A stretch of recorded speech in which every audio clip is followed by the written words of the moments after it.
streamy people! Draco Magnius here, once again with Yellingatme for more Pokemon Scarlet and Violet in our Pokemon costumes. In the last one, I got through, I think, exactly one class all the way through. Oh yeah, and we caught Meloetta by doing some really ridiculous things that I had to jump through hoops to do. In this this one, I'm gonna continue my classes so I can lock all the special coaches, so I can battle those special coaches, so that so that I can finally battle the secret boss. While Yelling is continuing grinding and getting their Pokemon ready for the league. So without further ado, I just realized this class that I'm about to enter has a female teacher, so I'm gonna have some lines for you while you're grinding. Oh, great. Okay. It's the Battle Studies teacher, Miss Dendra. Or I could read them if you think that would be easier. Yeah, I feel like I'm getting too delayed at this point. Yeah. I'm unfortunately gonna have a decent amount of dialoguing because I have to go through classes to activate these teachers.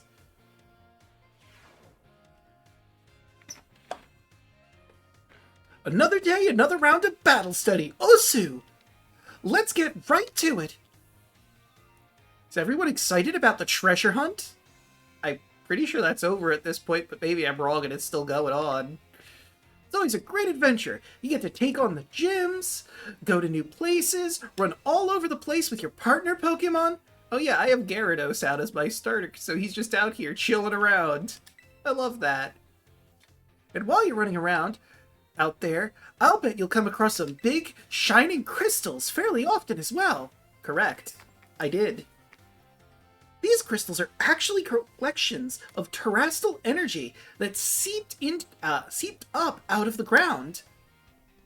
You can check out these crystals to battle Terra Pokemon with your friends or other trainers in groups of 4. We call those battles Terra Raid battles. The Terra Pokemon you'll face off against in Terra Raid battles are crazy tough. They sometimes act differently than regular Pokemon, so you'll need to be on your guard. Luckily, trainers can also use special action in Terra Raid battles called cheering. And there are 3 different cheers you can use. The first cheer is Go All Out. It boosts attack and special attack of allied Pokemon. The second is Hang Tough. This one boosts defense and special defense of all allied Pokemon. And third, well, let's see if you can guess it. Think fast. This HP restores HP for your allied Pokemon. What do you think it is? Wham Bam Potion. Explosive Healing. It's probably Heal Up. But I like these other 2 a lot better than the answer. Heal Up? Wham Bam what? Wham Bam Potion. That is definitely a name. It's better than Heal Up. That's so generic and boring. That's right. Maybe I should make you the battle teacher, huh, new kid? Maybe you should. I mean, I have a bunch of level 100 Pokemon, and I've beaten the Ace Trainers Tournament a bunch of times, beat the Pokemon League, beat all the gyms. I'm pretty damn good at battling at this point. Just throwing that out there. Vengeance studies their enemies very carefully. This class is very important to them. Agreed. Third and final cheer is Heal Up. It's a real powerhouse with the ability to both restore HP and cure status conditions. Why don't the AI ever do it? I'm too busy using super effective hits on the Pokemon. Why can't the game's AI go, oh, yes, your Pokemon's health is low. One of us will use the cheer for heal. You can cheer up to 3 times during a single Terra Raid battle. Also, cheering uses up a turn in battle, so you won't be able to have your Pokemon use any of their moves when you cheer. In conclusion, try everything at your disposal. If nothing seems to be working, try cheering on your allies. Providing support for your team can sometimes open up a new realm of possibilities. Oh man, just when I was about to suggest we do some hands-on practice to really drive the point home. But I guess we're out of time. I mean, how would we do that? There's no Terra crystals in the schoolyard that I can see. Unless... Can she just make them appear? I mean, I don't know if it's necessarily make them appear, but I feel like she could maybe have, you know, being a teacher. Terra Raid Pokemon? I don't know. Class is over for now. Take care, you little rascals. Oh yeah, you also have our 3 friends, Nimona, Penny, and Arvin just sort of roaming around. I mean, maybe I'll get to them later after I'm done with the classes as like a sort of palate cleanser. Oh, he really doesn't have any other... Okay, cool. I guess I'll just keep going through her classes. Battle Studies 3! This is probably when her, like, actual friendship stuff starts. Yes. The Terra Raids would have been so much easier if the AI were able to use the support stuff in single player at the very least. Agreed! Like, they might even use them because I don't pay a lot of attention to them when I'm, you know, properly doing a raid. But I feel like if they ever just used heal up when I was struggling into, like, higher star raids, that would have been super helpful. Last time we learned about Terra Raid battles. Did any of you have a chance to try them out? I love how everyone has, like, a baby Pokemon, and I'm sitting here with a massive Gyarados. Guys, don't feel intimidated by vengeance, okay? Like, I mean, I know that's his ability, and obviously you're gonna, but, like, the only reason I have him is because I haven't been taking my classes until after I've already beaten basically everyone in this region. I'm just, you know, actually doing my schoolwork for a change. That must be, like, an interesting, like, class schedule, though. Like, because it's not... You're still allowed to do this. Yeah. Know? Listen, I was just really focusing on my treasure hunt because that had just started and it seemed like such a big and huge deal. I just threw all of my schoolwork out the window and decided I'll save it for later. If only actual school let you do that. Listen, I'm just really getting into this class that this club that I've just joined, and I really need to focus on that for a little bit. I mean, some places do that. Really? But, like, it's special permission. Yeah, you need, like, hella special permission. You need to get permission by a few different things. And it's also, like, a risk-benefit thing. Like, is the risk of letting that happen gonna outweigh the benefit of the person potentially mastering whatever they were planning on doing and making the school have notoriety, you know? Ah, I see. Oh, and base game... Does that make sense? I think so, yeah. No, I get you. Oh, base game don't use skills. I don't know if it's different when if you have the DLC. Oh, that's fair. Last time we learned about Terra Raid battles. Did any of you have a chance to try them out? Did before that class. Next question. Terra Pokemon are super strong, and more difficult ones will use even tougher tactic that you'll need to deal with. I'm talking about their Terra Shield. What happens while a Pokemon has a Terra Shield up, you ask? Well, it'll take way less damage for one. It has a big effect on morale, too. When trainers see that shield go up, they feel doomed. Like there's no way to win the battle. Sure. Sure, let's go with that. So here's a quick question for you. If the Pokemon you're battling puts up its Terra Shield, what do? Close your eyes and give in. Yeah, just give up. Forget it. It's game over. Next battle. Actually, you know what? I like option 2 better. Call your parents. Mom, Dad, this Pokemon is cheating. It used its Terra Shield? What is this? How is this legal? Someone call Officer Jenny! Obviously, the answer is terrestrialize and attack it. Or don't terrestrialize, just attack it. That's also an option. It's just gonna take longer.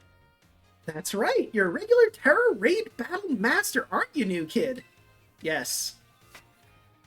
Regular Is this attacks. still new at this point? Yeah, at this point I've been Are here you for still like the a new year. kid after all of what you've done?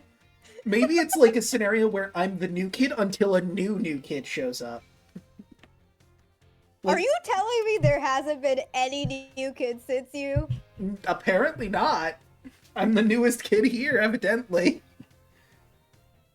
Terror Shield is an That's mighty impressive. The Terror Shield is an absolute nightmare if anyone has low latency online. Oof.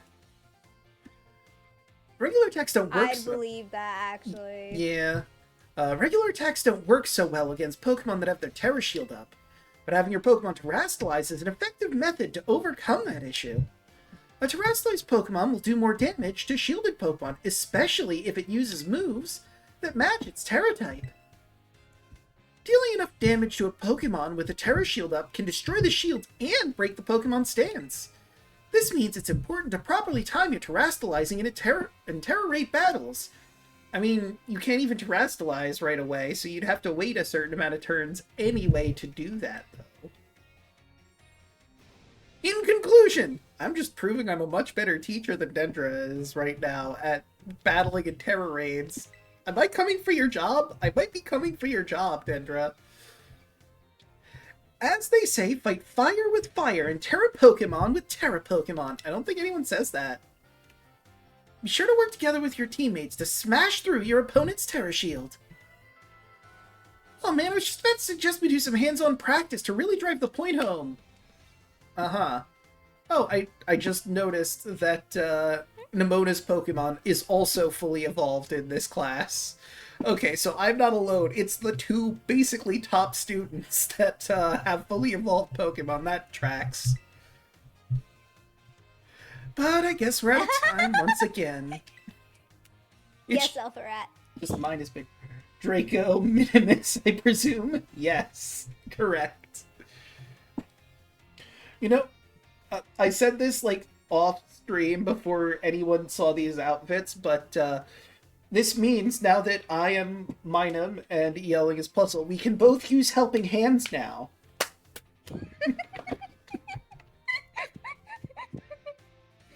Yep.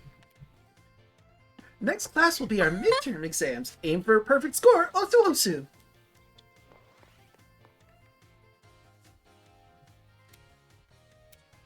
Animation will eat about 30 seconds to 4 minutes. Oh my god, that is awful. Alright, is she finally available? Hey, there she is, Miss Dendra in the home ec room. 4 minutes is like basically the entire raid at that point. Yeah. Oh, there you are. Also, new kid. Fancy meeting you here in the home economics classroom. What a coincidence, eh? What brings you here? So, well, you see... Miss Dendra told me she's here for an intensive training in sandwich making. Okay, one of two things is happening here. Either A, she's really bad at making sandwiches and wanted help from the home ec teacher, which tracks. Or 2, she has a crush on the home ec teacher and is using this as an excuse. Well, no use hiding it now. Oh dear, I'm terribly sorry. Were you keeping this a secret? Well, wait, what? I mean, not really, but doesn't look very cool to openly admit I'm here for intensive training, you know? Understood. I will be more careful in the future. Well, new kid, now you know what I'm up to. I guess you'll just have to help me out with my training here. Do I have to? I can leave. I mean, there's other students here. They all know you're here for this now. You said it out loud. Try this sandwich. It's the result of my training so far. Do I have to? Fine. Both have opposite charges, meaning you're both highly attracted. Aww. Yeah. Experience latency. First hit when we started. We do love each other very much, so it does track. This is true. Miss Dendra's sandwich was soggy and hard to eat, and once again the taste left much to be desired. That was my meat lovers prosciutto, bacon, and chorizo sandwich. How was it? I mean, those ingredients all sound good, I guess.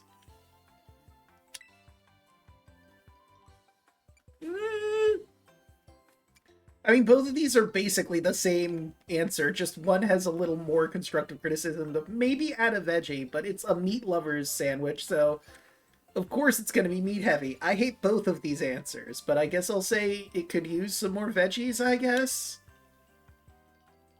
To absorb some of the, I don't know, grease? What, you mean there was a problem with my choice of filling? I guess focusing on muscle-building ingredients really did a number on the flavor, huh? Miss Dendra, I believe a simple addition of butter would have done wonders for your sandwich, but it was a soggy sandwich. I don't think adding more butter would make it better. I mean, I guess butter is kind of solid-ish, but I feel like that would just contribute to the sogginess. Depending on whether or not you heat it, I guess. Use too much oils to the bread. Mm-hmm. Mr. Seguro, are you really a good chef? I don't mean to put you on blast, and I'm not a good chef by any stretch of the means, but I feel like that contributes to the problem that she's having here. To add butter. Butter helps protect the bread from getting soggy due to moisture of the ingredients. Okay, see, you're a lot better chef than I. I didn't realize that. I apologize for my previous statement. I will shut up in the near future. It can also work to enhance the sandwich's flavor. Butter! That makes sense! Thank you for teaching me that tip, Mr. Seguro. But why didn't you tell me that while I was making the sandwich? Well, you see, when I saw you, I not realized you'd begun your, food prep. I thought you were simply trying to destroy my classroom. Jesus Christ, man. Could you... Stop, she's already dead. I mean, he does have a point in the sense, like, if he didn't know what she was doing already, but clearly he had no idea. I feel like, though, if he said he thought she was destroying his classroom on purpose, I feel like that's means to stop her at the very least. To go, hey, what are you doing? He just sort of let it happen. Yeah. He let the fire get set and just watched as it raged on and covered the entire classroom, basically. Well, anyway, new kid, thanks to you and Mr. Seguro here, I may finally be getting the hang of this. Thanks for your advice. Yeah. You know, I kind of agree with Bubba. I think they'd make a cute couple, Miss Dendra and Mr. Seguro. Back to the end. Like us right now. I mean, I may be biased, but I think we're a better couple. But, you know, they're cute.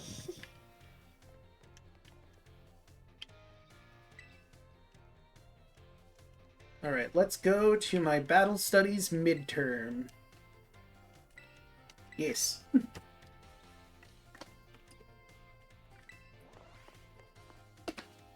Gee, I wonder if I'll be able to pass this midterm. Battle Studies is so hard. Sorry to all you who went to the schoolyard first before finding the right room. I mean, that's fair. We're in Battle Studies. You would expect to be on the schoolyard, not in a class, but it makes sense that the exam would be in class. I guess we can do our tests in the classroom at least. It might be hard to write your answers out on the field. Yeah, that makes sense. Alright, time to put on your game faces and do battle with those test sheets. Vengeance, use waterfall. I think I destroyed this test sufficiently. Wow. The higher a Pokémon's special defense, the less damage it takes from blank attacks. Special. Which of the following has no effect on a move's damage? The move's type, the move's power, the move's name. Obviously. The move's name doesn't have any effect. That's supposed to be obvious? I am joking. I'm joking. Okay. How many trainers are on a Terror Raid battle team? I mean, clearly the answer is 8, but let's say 4 as a joke. What is an effective method for breaking an opponent's Terror Shield? Switching Pokemon, cheering, or terastallizing and attacking? Cheering, but I'll say B. What is Miss Dendra's favorite type? Gee, I wonder what the trainer who does battle studies and has a fighting Pokemon next to her all the time favorite type is. It's clearly fire. But as a joke, let's say fire. Although, you know what, to be fair, if you hadn't been playing the game and you didn't know a lot about Miss Dendra, and this was like you were doing battle studies class first, you could be forgiven for saying psychic, because Medicham is a psychic fighting type, so that might throw you. I will acquiesce to that at least. Time's up, put your pencils down. So you're giving it everything you got. I'm sure you all got perfect scores. Well done, everyone. You can ask for your scores at the front desk. I'm sure someone might have failed. Maybe. But snap damages. Oh, that's right, I forgot. I did some alterations before we started off stream. I need to go through that. Hold on. Feels great to... What snap damages? I think... Snap. Same name attack bonus. He changed the T from stab to N. Same name attack bonus. 3 questions to pass the midterm, 4 for the final. I got 5 out of 5. See, I knew that. Listen, if there's one thing I know about Pokemon, it's battling. I'm not so good at EVs and IVs and what you do for either or, but I know they exist, and I think I've done a decent job with doing them, but let me go through the changes I have made for my team. So, I decided to swap around some moves. For Vengeance specifically, he no longer has Surf, and I switched back to Waterfall. Because 1, it's thematic, and 2, it is a physical attack, which theoretically does more damage, even though Surf technically has more power. It goes off his special attack, where Waterfall goes off of physical, the attack stat that he's the best with. So I figured Waterfall would probably be better in the long run. Additionally, Yoshi now has the Muscle Band, which raises the power of all of his physical attack moves, her physical attack moves. And since Yoshi has nothing but physical attack moves, I figured that would be the best hold item for her. I think everyone else is the same, though. Yeah, I was thinking about maybe switching Empire's Terra type to Electric so I could, get Electroshock to do more, but I feel like being a Steel type when Flash Cannon is good, although that would be such a wild card to throw against people, where I send out Empire, they're like, okay, its Terra type is Steel, I'll use a Fire attack, and then I become Electric. That would be a pretty sick wild card, and it makes sense for Empire, but I don't know if it's something I would do in normal combat. Then again, it is his most powerful move. So maybe I will do that. Oh, I guess I have to actually take the next class before I get the next scene with Miss Dendra. Battle Studies 4! Waterfall also has a chance to flinch an enemy. That is true. Now that I think about it, I could also... I like having the Miracle Water on Vengeance, but I could put the Kingstone on Vengeance as well, and then I up the chance of flinching even further. It's probably better to do more damage than it is to get more flinches. The flinching is very, very good. Oh wait, this is just her intro. You all gave everything you had on the midterm exams. Well done! We'll resume our regular classes today, so keep up that energy for the second half of the term. Maybe I'll change out my Pokemon in the lead, because, I have Vengeance for all the classes so far, and that's fine, but, I want the others to learn too. Oh, hey, someone else has a Leafy on in this group. Oh, hey, Penny's here. I didn't even realize Penny was in our Battle Studies class. Although, to be fair, she's standing at the opposite end, so that does make some sense. The camera hasn't panned this far, I don't think, before. Have you been using the R button to send out your Pokemon? Sure had. If you do, your Pokemon will run off in the direction you're facing. It's a super useful tactic that lets your Pokemon pick up faraway items for you, and that's not all. If there's a wild Pokemon near where you sent it, your Pokemon will start battling each other. We call those battles auto battles. Just as the name implies, your Pokemon... No, that's crazy. I know, who would ever have thought they would name it something like that? Terra Electric is very popular and competitive for being only weak to ground. That was the other thing I was thinking about. Turning down his weaknesses from being a Steel Dragon to just ground type would also be really good.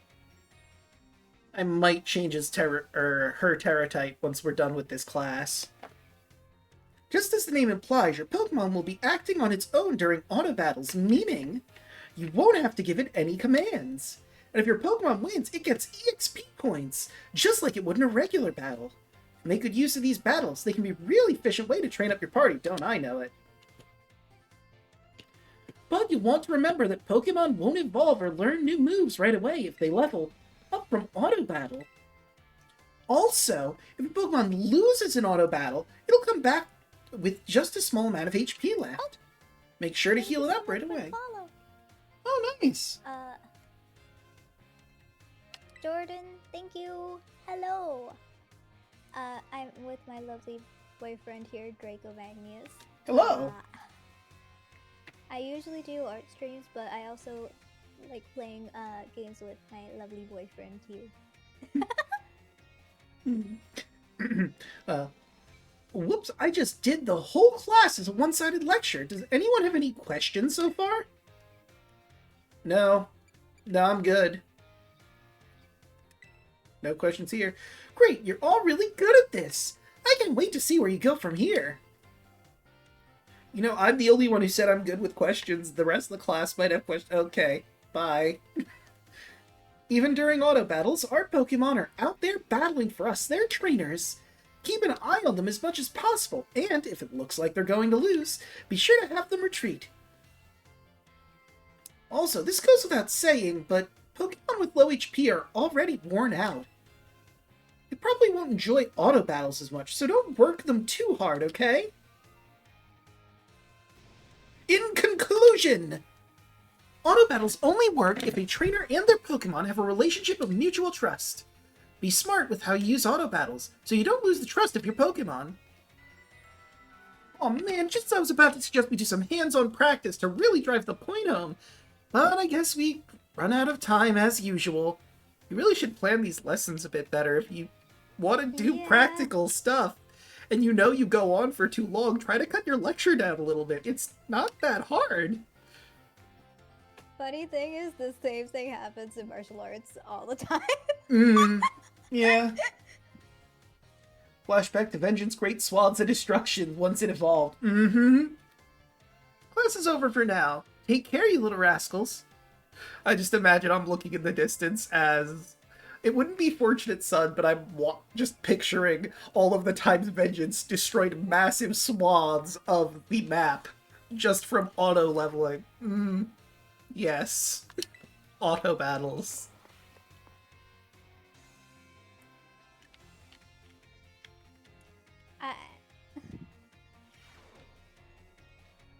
I don't know what I wanted to say. I'm just happy just seeing this.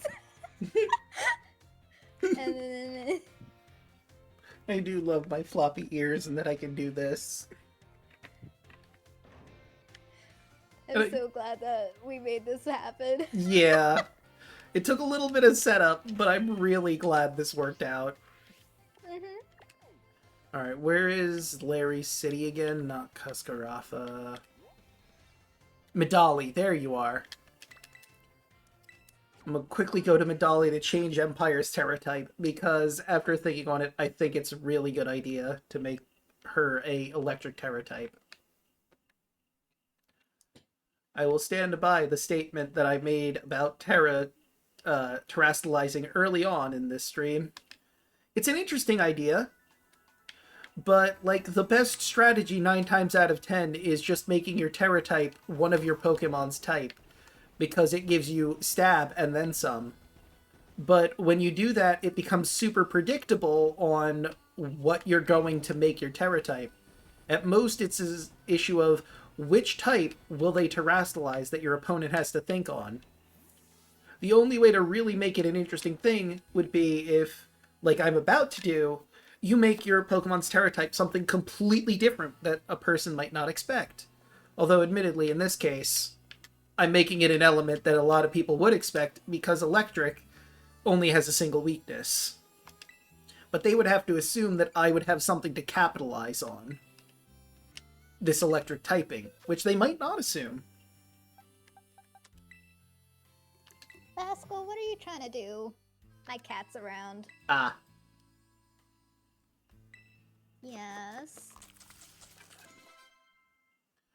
Cutie. Alright, I have now made Empire an electric Terra type. I don't know how viable competitively my team is, but I'm really happy with what I've done with my team so far. I'm not necessarily trying to make it competitively viable. I'm just trying to think on what I like for my team and going off of it. Yeah.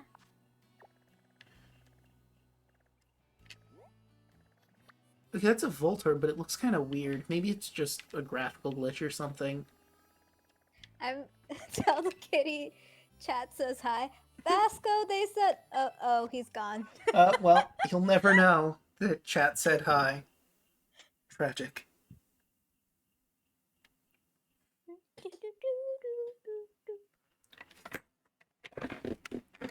It's so fun doing this. Yeah. It's like neuron activation. You have the ears going up and down, and I just like the occasional floppy ears I can do. You know what? That's fair. There's always a next time. Next time Vasco comes in, you can tell him that chat says hi. Yeah, true.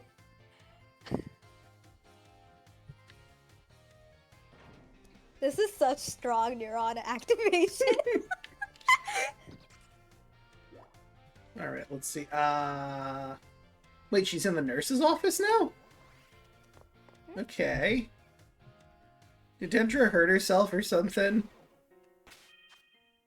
Let's see, who do I want to be by my side for the next Battle Studies class? You know what? Let's have Fuego out front. Our starter. Let's see, so wait, the next one is Class 5. Was it Class 6 and then Finals, or is Class 6 Finals? I don't remember. Because I want Pame at some point to be in the front, but we'll cross that bridge when we get to it.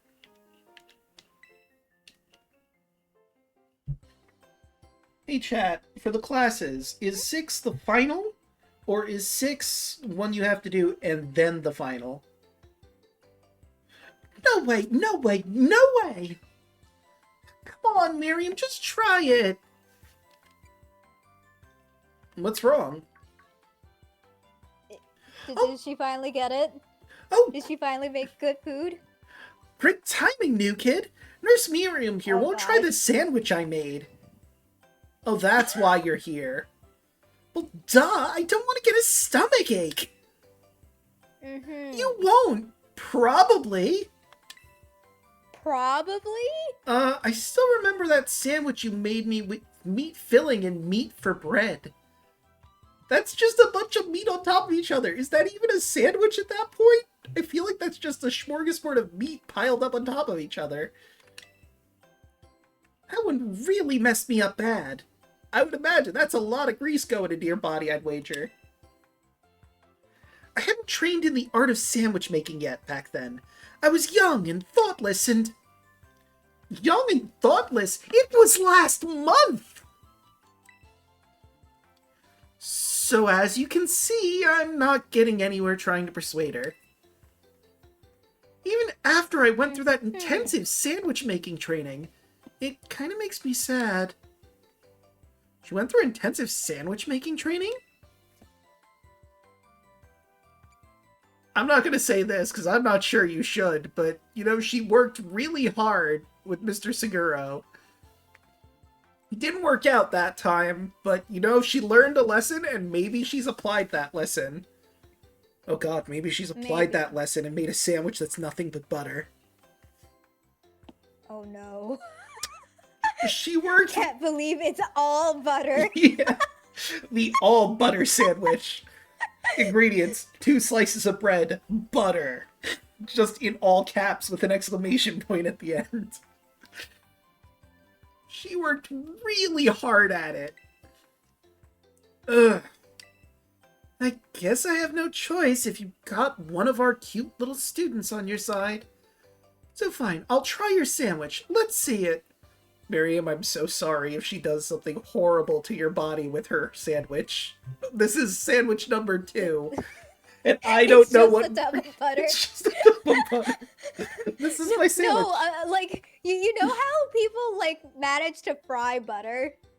Oh my god. That is so stupid, but yes, I know that that's a thing. So imagine fried butter, right? Right. That's one slice. Mm-hmm. Then you put butter on. Then you put the other fried butter on top. I saw where this was going after. I thought about it for a second, like, it's just gonna be fried butter with butter in the center. Oh god. This is my butter sandwich. Dendra, this is just butter. I know, but look, it's arranged like a sandwich, and the top butter is fried. Yeah, it's the deep fried butter, exactly. Dendra, I'm pretty sure this is going to give me a heart attack after I take a bite of it. It's gonna be fine, probably. Yes, I knew you'd come around. Here it is.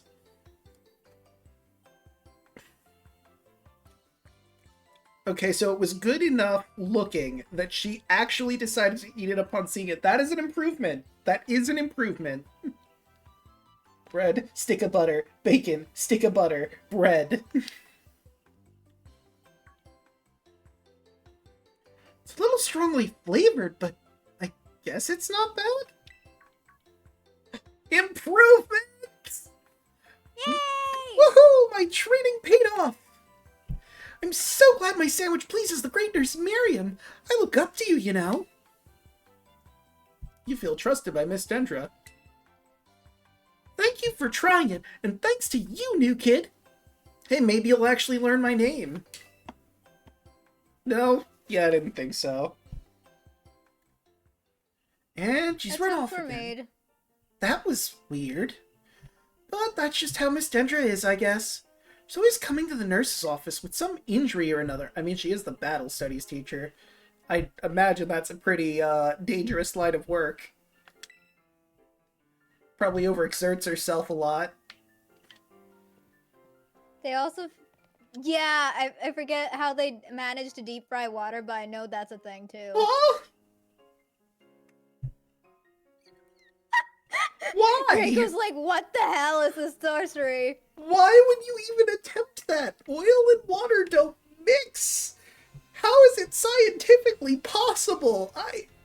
Why would someone attempt this? What mad scientist bothered to dare attempt such a lunatic goal? One that thought, you know what? We need deep fried water. We don't have enough deep fried things. Let's get deep fried water. You know, we've deep fried food and condiments, but why not water itself? The previously inconceivable thing.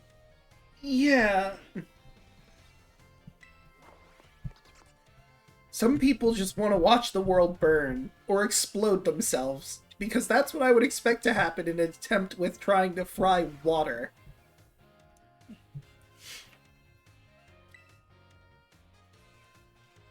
Hope you gave auto battles a shot, like we talked about last class. Yes. Yes, I have. I mean, not since last class, I haven't done any recent auto battles, but I've done them. A lot. again stares into the middle distance, seeing all of my Pokemon wipe out ecosystems. Mm-hmm. Yes, I have done auto battles. Making good use of... Thinking about deep frying water, you mean? No, I was not thinking about that at that moment. I was reading Alpha Rat's languaging. Making good use of auto battles will let you train up a bunch of different Pokemon. It's also an effective way, efficient way even, to gather the Pokemon materials you need to make TMs at TM machines. Speaking of which, have you all been using the TM machines on and off? Yeah. Okay, I thought I saw her hair glitch out there for a second, but I must have imagined it.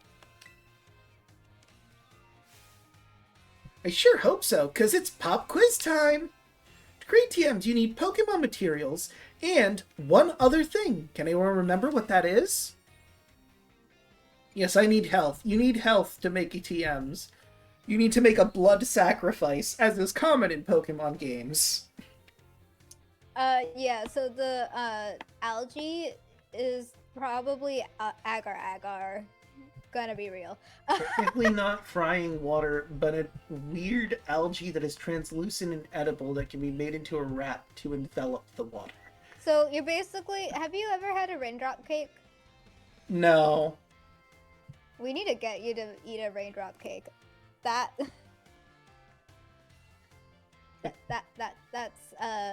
kind of... In some instances, it feels sad because it's just water. It feels like you're eating water. That sounds like something I wouldn't like. In other instances, it's really pretty. Okay. So what I'm hearing from Bubba's thing then here is that it's not fried water, it's fried algae with hot water inside. Yeah, The sort answer of. is LP. Yes. Looks like you're already a TM Machine Pro, new kid. One day, Dendra, you're gonna learn my name. Haven't I already beaten you in battle in one of the Ace Trainer tournaments? I feel like I have. The correct answer is League Points, or LP. LP is also an abbreviation for Let's Play, but that's an entirely different scenario. You can give LP and Pokemon materials to a TM machine to create TMs, but that's not all. You know, I just realized TM machine is a dumb name, because TM stands for technical.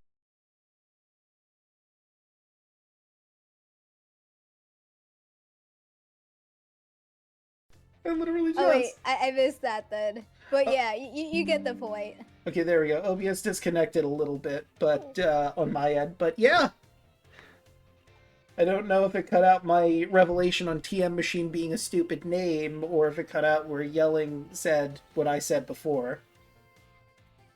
But I will recap for chat in the event that it was cut out.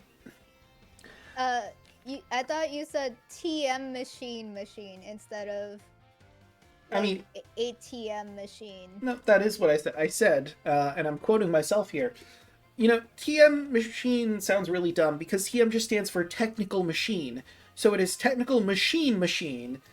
Sort of like if you call an ATM machine, because it's an automated transaction machine. Mm-hmm.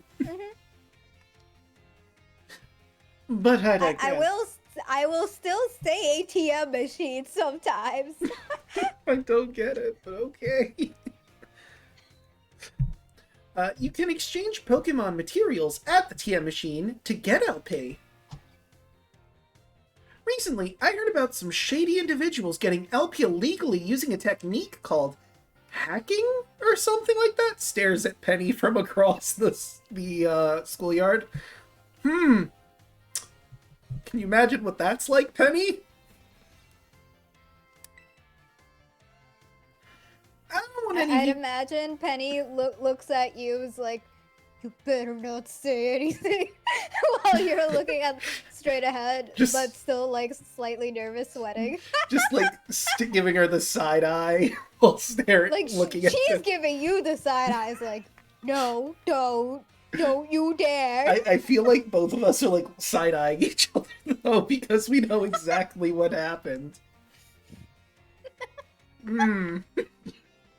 Although now that I think about it, I don't know if Penny is even here actually, because the camera angle isn't showing her Leafeon, so she might not even be here at the moment, strategically. I don't want any... she probably... Maybe she's joined doing, like, star thing. Maybe. I don't want any of you getting involved in bad stuff like that, got it? Yeah, Penny, don't get involved in it hacking or anything like that. Not that you would, out of anyone here. Anyway, you can also add TMs that you want to make on your, to your watch list. This will let you keep an eye on the materials you need to gather. In conclusion, in order to make TMs, you need Pokemon materials. And if you want to get a hold of lots of materials, you have to battle all kinds of Pokemon. Same exit as every time. But this is, how would we do hands-on practice of working with Pokemon materials, LP, and TM machines? Would we leave the school to go to a TM machine? And if we did that, we wouldn't be able to hear the bell. Unless you brought a TM machine into the school, but would you even be able to do that? Maybe with the league's permission? I don't know. There's a lot of logistical things in this particular scenario that just don't add up, Miss Dendra. I'm sorry. It's a common misconception. It's technical move and hidden move. Okay, so it is technical move machine, not technical machine machine. I stand corrected.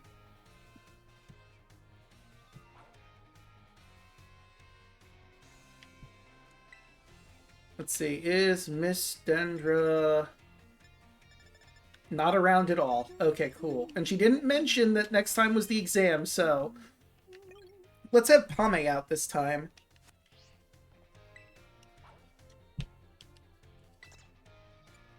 Alright, and then the final. You know, it'd be fun, but I know they're not going to do because, like, these classes have a very specific theming to them. We know how the final is going to go. It's going to be a written exam. But I think it would be cool if Battle Studies was actually a battle against, like, either our fellow classmates or against Miss Dendra. Trying to show that we grasp all... Again? What's weak to fairy again? Dragon is weak to fairy. But other way around. Okay, so you want fairy's weaknesses then? Yeah. Fairy is weak to steel and poison type. Osu, this is our last class, but don't let those energy levels drop before we wrap things up. You've shown that you have more than enough knowledge to be super strong battlers. I don't know that I have much left to teach you. Oh, Miss Dendra, you haven't taught me anything. I know all the things you've taught in this class. But I need to get our friendship level up, so that I can invite you to be a coach at a different school. I'm basically scouting you. Except, I mean, I guess you come back here at certain points. But, like, I'm basically scouting you for Blueberry Academy. Don't tell the director I said that. Although, who cares? I also scouted him, technically, so it really doesn't matter, does it? But we can always aim for even greater heights! So today, I'm going to teach you about the rules of link battles. When two trainers participate in link battles together, they can engage in either single battles or double battles with each other. And if you're playing in a group of 4, you can all battle each other in multi-battles. Okay, I wasn't sure if multi-battles actually came back and, oh hey, Arvin's in Battle Studies class this time. And Penny isn't, so I guess that person just sort of switches out every so often. Neat! Now, when you're out having battles during your independent study, you can use whatever number of Pokemon you like, and they can be any level. You know, that makes me think about something. If multi-battles existed in this, which I didn't know if they did or didn't, you and I could maybe, like, if we could get enough people that have Pokemon Scarlet still, we could maybe have, like, a multi-battle tournament thing where, like, you and I would be a team versus other teams of people. That could be neat. I love that. We would just need to get Oh, a we would decent be so amount of people. Cute. Yeah. I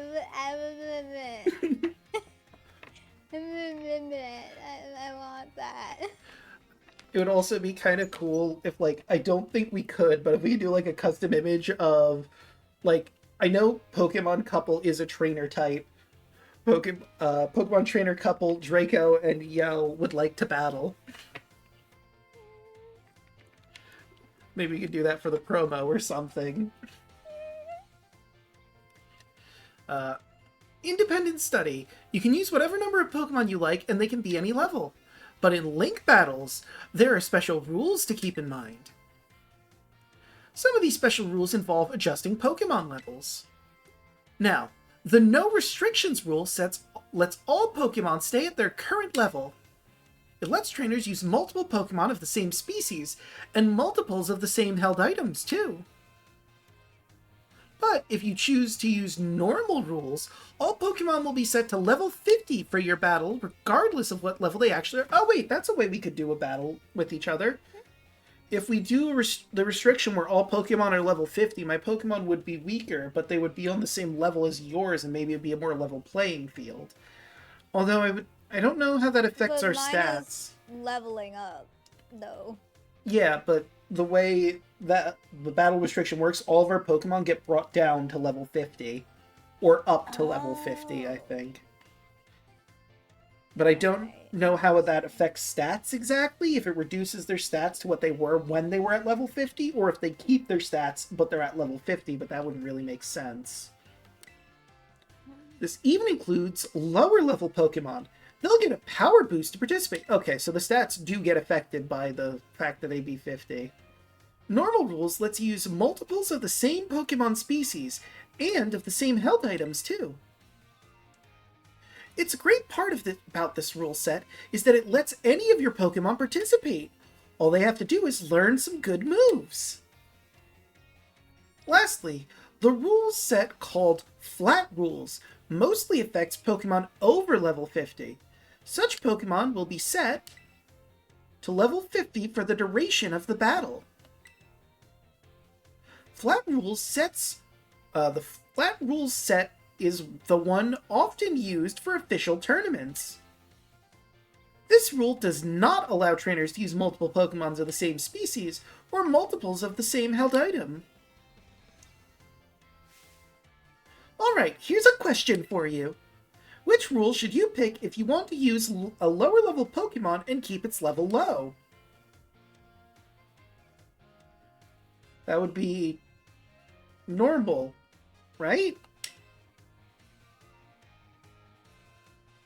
Oh, got you there. Normal rules adjust all Pokemon to level 50, even lower level ones. You got some clever strategy that you need to use a level 5 Pokemon for. Your best bet is to choose the Flat Rule set. Okay, I wasn't understanding exactly how Flat Rules worked, but now I kind of get it. Of course, you can also choose no restrictions if you want to battle with any Pokemon you want at any level with any held item. That's a pretty good rule set when you want to battle freely with a friend. Or with friends, even. In conclusion, normal rules adjusts all Pokemon to level 50. Flat rules let you use lower level Pokemon at their actual levels. I hope you'll use these tips and have some exciting battles with your friends. Oh man, I was just about to suggest we do some hands-on practice to really drive the point home. But I guess we're truly out of time. Next class will be our final exam. Aim for a perfect score. Osu Osu! Osu Osu. Osu Osu. She'll steal the TM machine and bribe anyone with a sandwich. Oh god. You can see it though. Yeah. Listen, let me take this TM machine for my class, and I'll give you this tasty sandwich. What's in it? Don't ask questions. What do you mean, don't ask questions? What I said, don't ask questions. It's a good sandwich, I assure you. I've been training.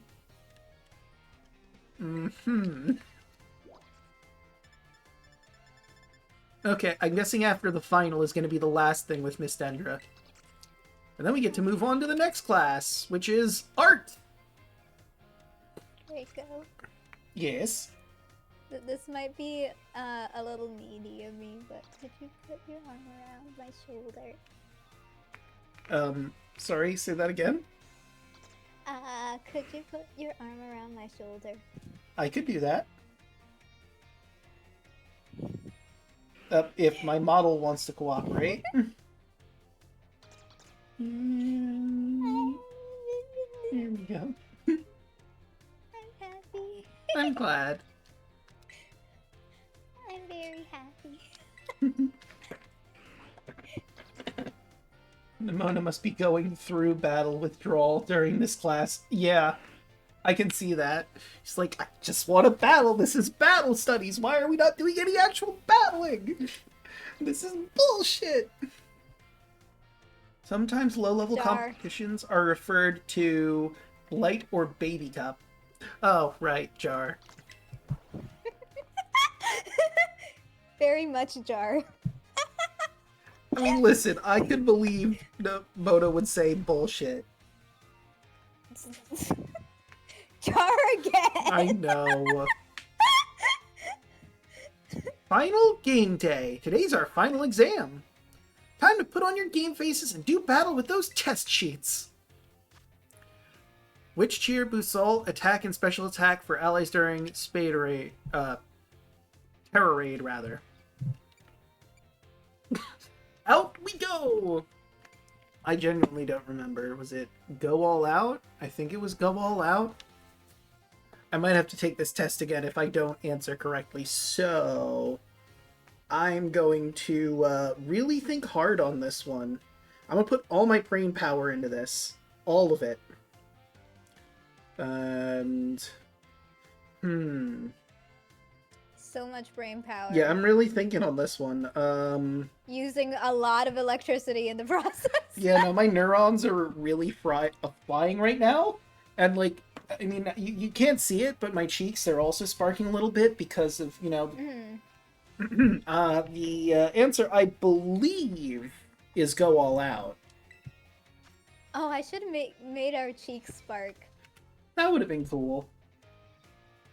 Maybe it could be like a toggle or something. What do we call the battles that Pokemon sent out with the R button do on their own?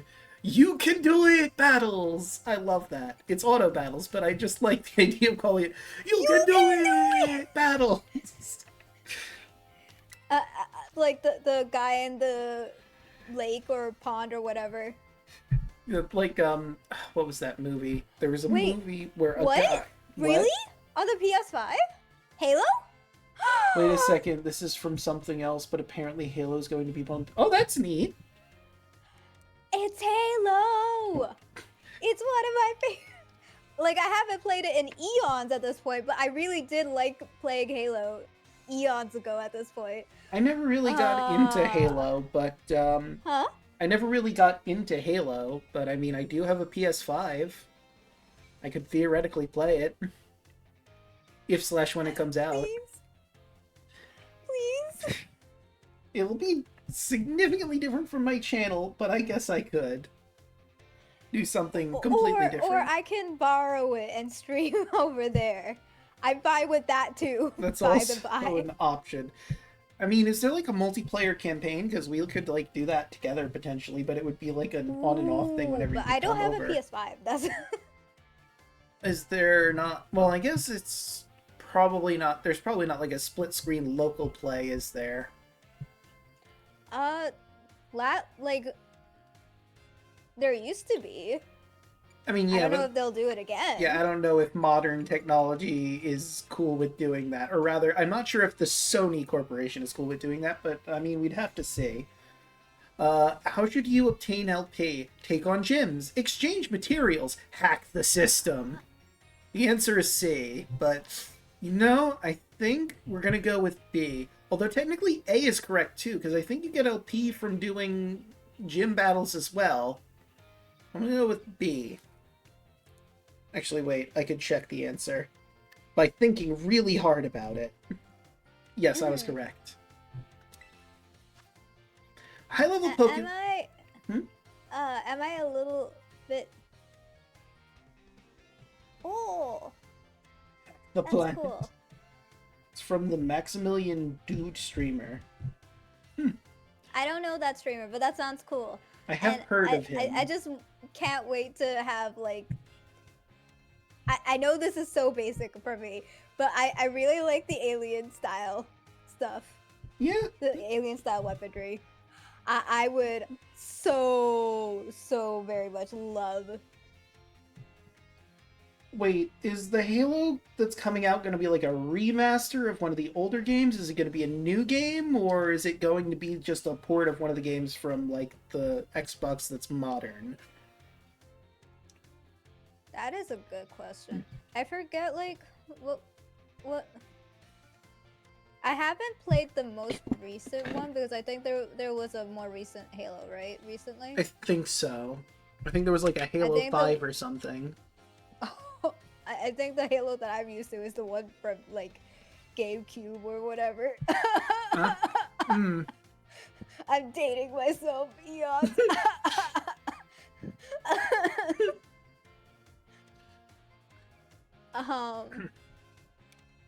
But yeah, what Halo have you ever played Halo?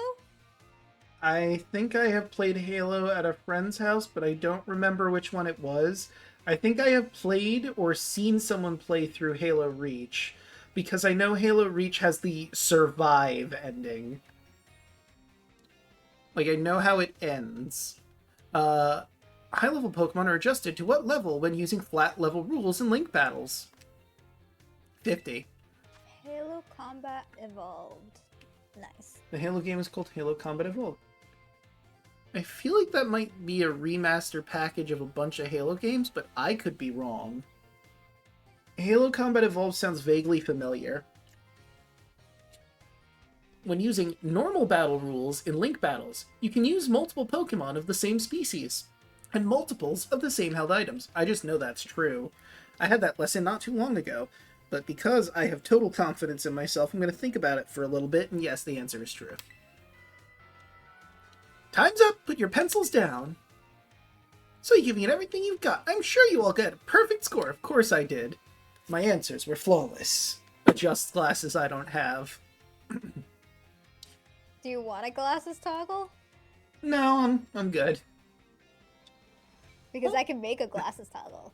I mean, I know you could. I don't really need it. I think it's funnier joke to just, like, do it like it's there when it's not. Combat Evolved is the first Halo game. Okay, so it's a remaster of the first one. Interesting. Or rather, it is a port of the first one onto PS5, but that's semantics. You all did so well in my class. If you pass this test, you'll officially be Battle Masters. I'm already a Battle Master, but I appreciate the sentiment. Now go ask for your surely stellar scores at the front desk, you little rascals. And so far, Miss Chandra has not said my name even once. You know, part of me is wondering if the reason she calls me new kid isn't because I'm technically the new kid, but because she genuinely doesn't actually remember my name. I'd believe it. Sometimes I, like, stick with nicknames way longer than it needs to be. Yes! Are you guys cosplaying as Mine and Plusle? Yes, yes we are. Because it is the spooky month. And we are in costume. I would hope 5 out of 5 is a passing score, yeah. Alright, there we go. Also, hi Riku. Hi Riku. Currently, Yell is grinding, and I am going through, stuff. Oh, the school store. Dendrizens? Audio is quiet on. Okay, wait, hold up. Okay, I'm quiet on your stream. I mean, I think I'm fine on my stream. Alright, let's see. There's. I didn't mean to run out of the. Oh, there you are, Miss Dendra.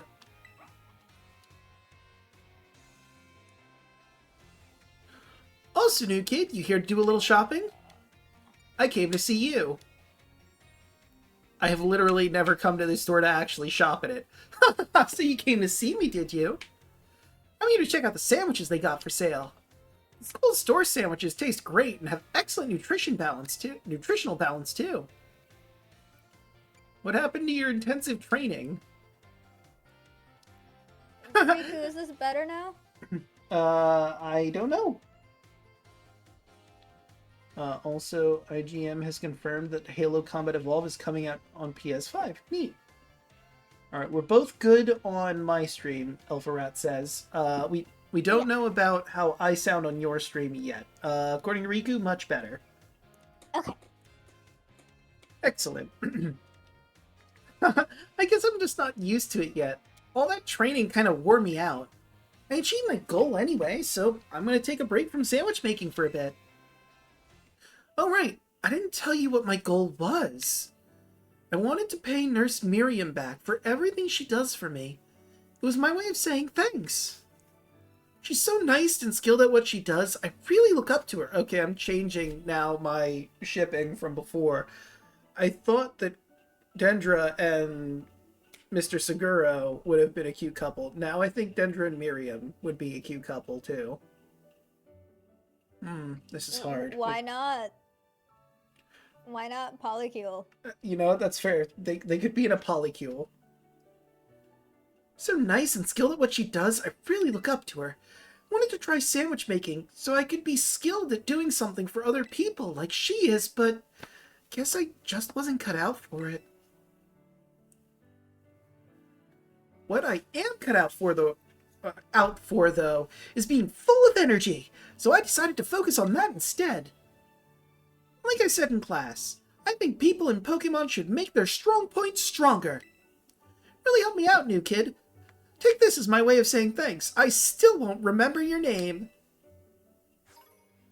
10 bottles of protein. You do it, Bubba. They give... Yep. They did indeed. Alright then, what should I go with today to get my protein in? Formed a close bond with Miss Dendra. Oh, good. Draco is not using Warudo.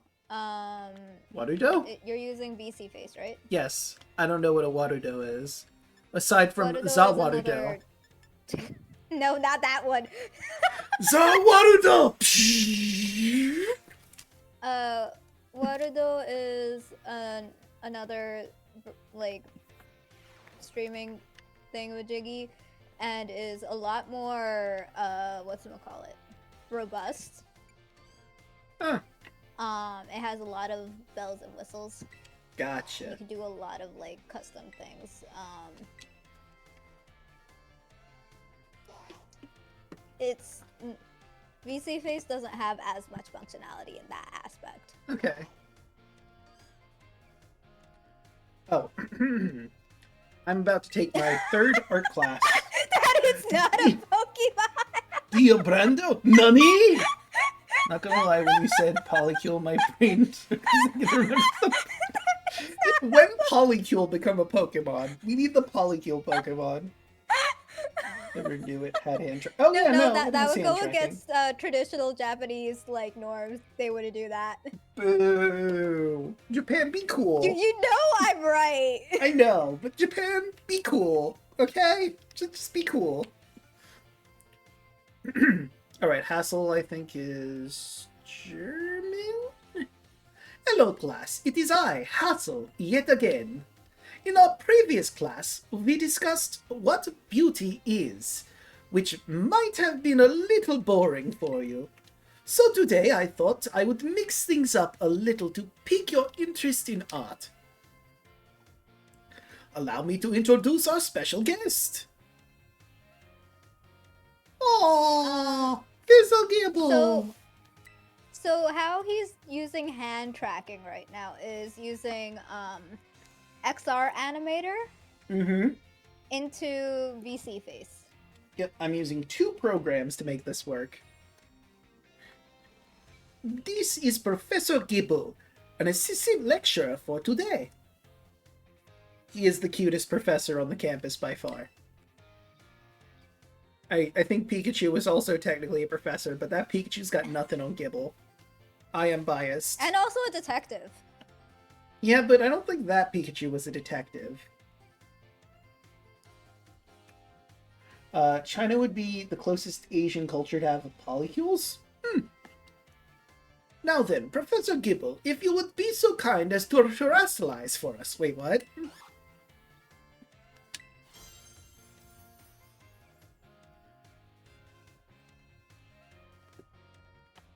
So he's a grass terrestrialization? Interesting. As some of you may already know, a Pokémon can terrestrialize if you use a Terra Orb. Normally, Professor Gibble would be of the Dragon type, but by terrestrializing, it succeeded in changing its type. Yeah, I 100% agree, Riku. Like, The process for VTubing, so many programs to do simple things. Webcam streamers have it easy. yeah, like I currently have B-Bridger going into VTube Studio. I accidentally knocked my earbuds off. I think my hair is getting a little too long near my ears because it's bothering me ever so slightly. I might need a haircut. But I digress. Do you want me to cut your hair? Also, why don't you let me cut your hair? I mean, I don't know. It's just, I don't know. Let me cut your hair! Why do you want to cut my hair so bad? I'm your girlfriend. Let me do it. Is that a thing? Let me give you a trim. I guess if you really want to, you could. At some point. I do have the grooming kit, so, I mean, we couldn't do much with the hair, but I mean, I guess we could, like, trim the hair around my ears with no problem. I will give you a full-on haircut. Okay. So, class, what type do these lovely glistening flowers above Professor Gibble's head represent? The fire type, clearly, but as a joke, the grass type. Excellent, Draco. Full marks for you. Yeah, I agree with Riku. Like, you don't really need a whole lot of things as a webcam streamer, and I also was webcam streamer. Draco used to be webcam streamer as well. So we all have that shared experience. Actually, I don't think I ever was a webcam streamer. I was just streamed the game. Oh! I was in the simplest category of streaming. Eons ago, there was, at some point, a version of a human doing streaming on a clock app. That I don't currently use anymore. I have 2 accounts on that clock app, but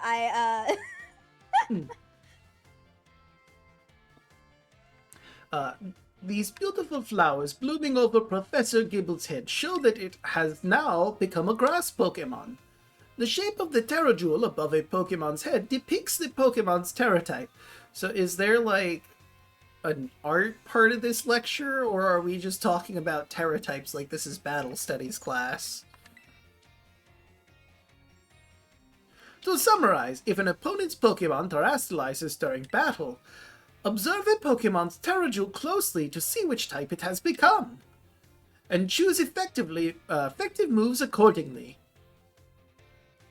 It is my sincere hope that today's lecture will help you achieve beautiful victories. The terrestrial phenomenon is indeed a fascinating and deep subject to discuss. That is all for today. Thank you, Professor Gibble, for your help. I feel like I'm still doing battle studies. What is this? I thought this was art class. But you might have to make sure that you didn't have anything you didn't want to be on your webcam. True.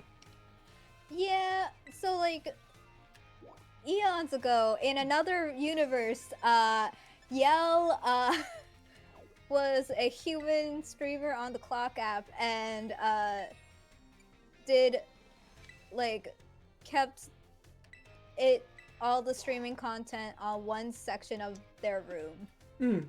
Eons ago. Not currently.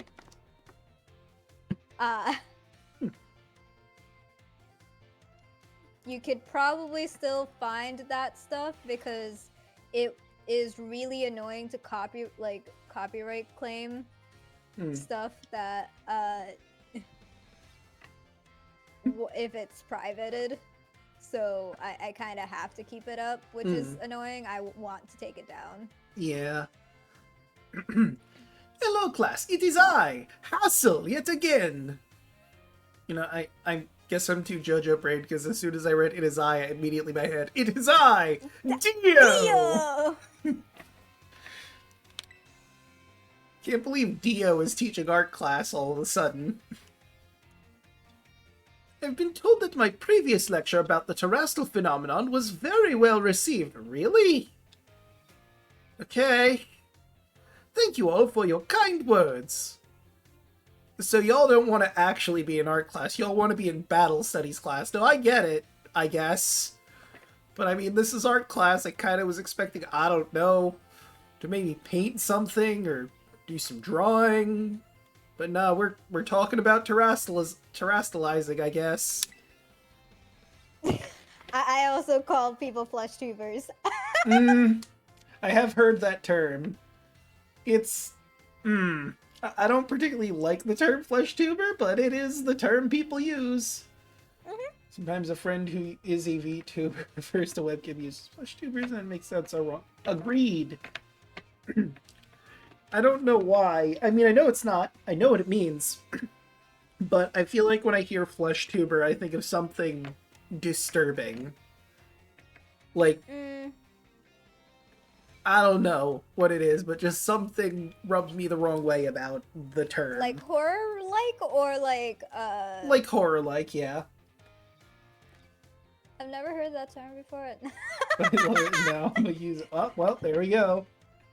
Forgot about vengeance. Another person joins the flesh tuber term usage. Yeah! Oh, yeah, no, I don't know who drew vengeance up there, because, like, I think when I came here originally for the first time, Vengeance was still a Magikarp.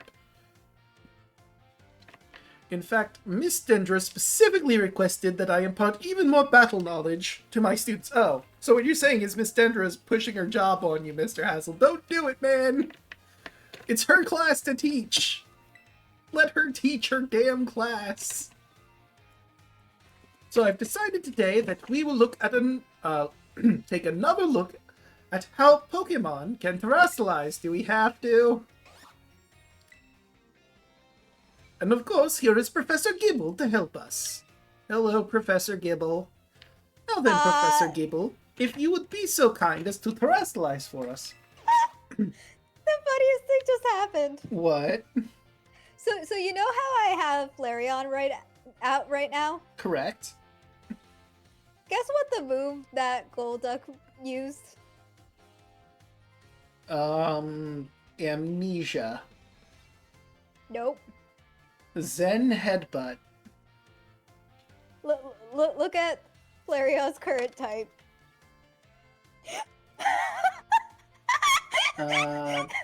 I can't really see. It's too blurry.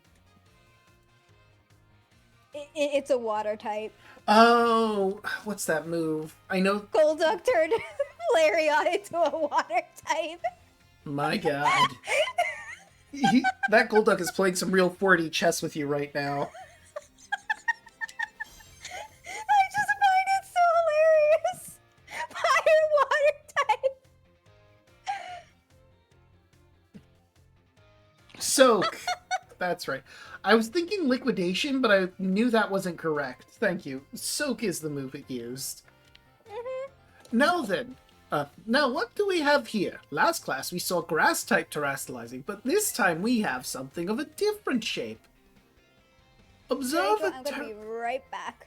Okay. Observe a Terrajewel resembling a snowflake. Its dendritic shape is stunning to behold. It's a little chilly standing so close to it. So, class, what Terra type do you imagine this jewel must represent? Ghost, clearly. It's ice.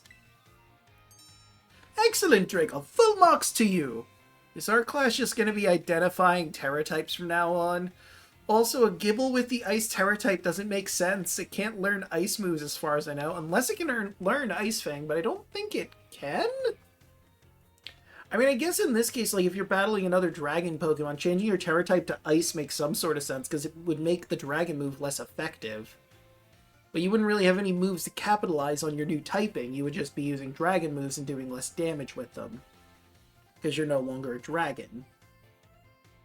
But I mean, I guess what you could do is you could have, like, Dragon Fang, which boosts your attack a little bit when you use a Dragon move, Terrastalize to the Ice type to nullify your Dragon weakness. And that is a strategy. I just don't know how viable a strategy that is. The reason there's a snowflake shining above Professor Gibble's head is simple. It is now an Ice type. And because Professor Gibble is currently the Ice type moves would not be very effective against it. Keep in mind, usually they would deal quadruple damage to Gibble. Oh yeah, because ground is also weak to ice. I forgot that the Garchomp line is a 4 times weakness to ice. So that is also a strategy in that regard, that you could make it not take ice damage as hard as well as dragon damage. So I think it's a combination tech that can add weaknesses to some tough opponents. That does make some sort of sense, like if you're battling a Pokemon that doesn't really have a lot of weaknesses, like the electric type, and you turn it into a water type. One, hilariously, you could make it weak to electric and defeat the electric Pokemon with the electric move. Or you could do something, I don't know, what's also a Pokemon type that has less? So bad at typing, 9 times out of 10 I tackle Musi stab moves. So you're not as battle savvy as I am. Although I admit, I sometimes forget what types Pokemon are and use the wrong move. I've done that multiple times. Now here's some trivia about snowflakes. While snowflakes come in many different shapes and sizes, most are classified as hexagons. Just think about it. Snowflakes fall from the sky, taking similar shapes without anyone saying they must. Do you not feel the great mystery of nature? The beautiful enigma we live in? This is a bit of a tangent, but Mr. Jacques' glasses are also hexagonal, aren't they? I almost forgot to mention that you can change your Pokemon's Terra type at the Treasure Eatery. I am well aware. I just very recently changed a Pokemon's Terra type, like a few minutes ago. Located in Medilocke. Though I must say, the cook there is a little prickly. You'll need to get on her good side if you want to help her. Want her help, even. Now come prepared for next class, because it's time for your midterm examination. Thank you for today, Professor Gibble. So, yep, this class is just, here's a Terra type. What Terra type is it? It's not our class. Now it's Dora the Explorer Terra type edition. Do you know what Terra type this is? That's right!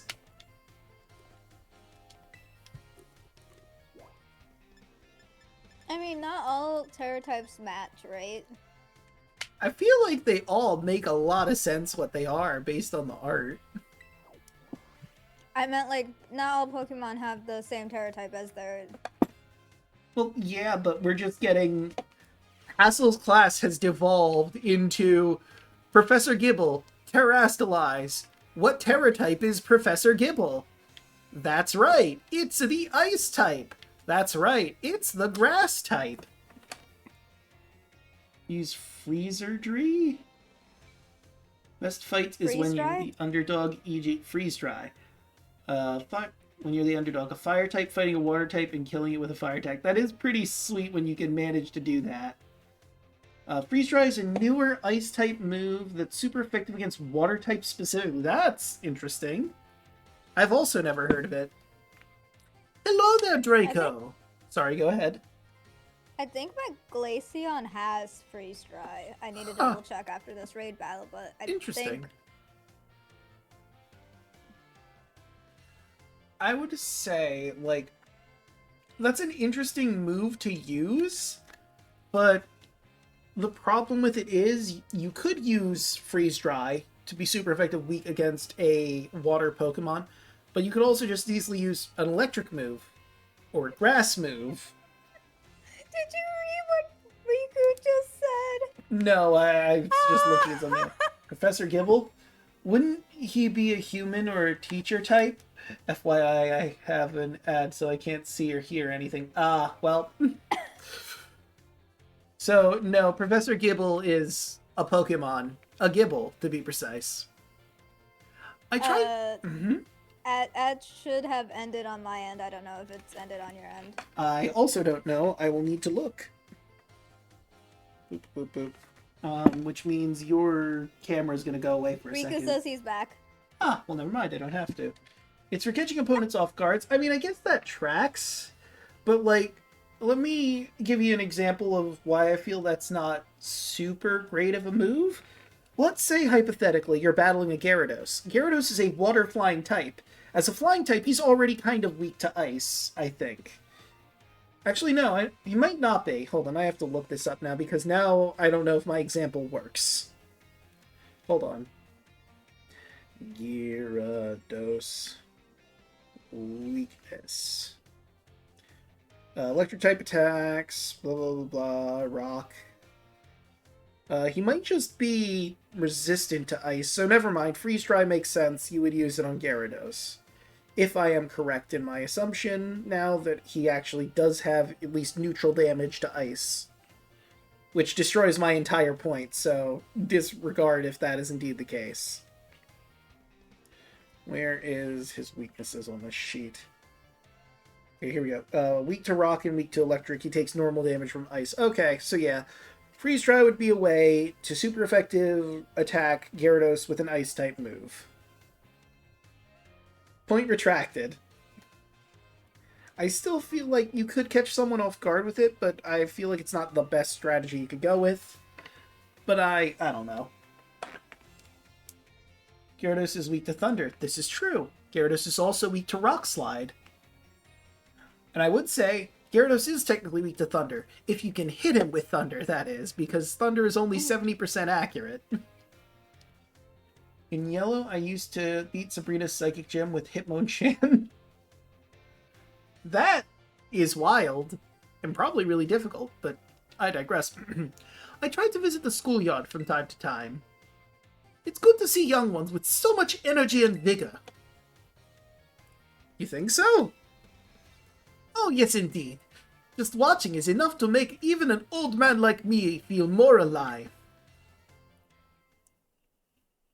Who is this? Do I know you, ma'am? I guess I'll read her lines. Master Hassel, might I have a word? What are you doing here? I have told you many times not to bother me here at the academy. Yet I am bound to come. I do have Freeze Dry. Ah, okay. Yet I am bound to come. Our family's future is of paramount importance. Usually complain that Pokemon doesn't have voice acting, but with your... Aw, thank you. I agree. Nintendo Pokemon Company, please hire me to do voice acting for Pokemon. I will voice act all the characters. Although you should probably hire more than just me. I am but one man. I will willingly join in the thingamajig, in the voice acting. If given the opportunity. Yeah. It was good speaking with you, Draco.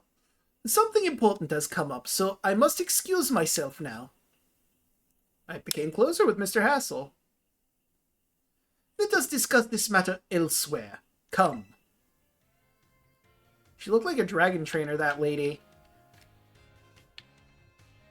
Wonder what that's about. I'm sure we'll find out. I know Hassel's a dragon trainer because I've beaten the Elite Four. Makes sense. Sabrina didn't have many tanky Pokemon, just heavy specials. Yeah. Nope. One man that slightly changes his tone of his voice for every and all characters.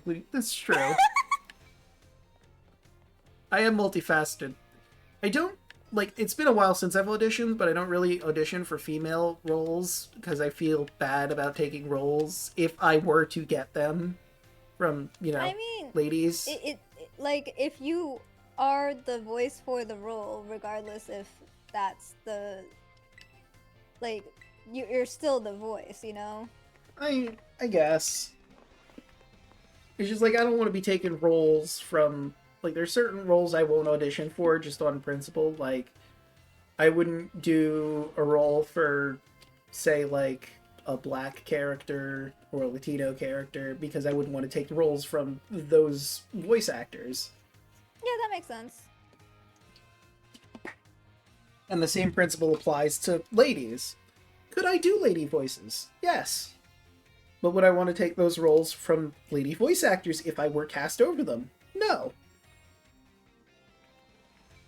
But I feel like at that point it depends on like, if you were cast over them and the role was never specified that it must be a specific type of voice, right?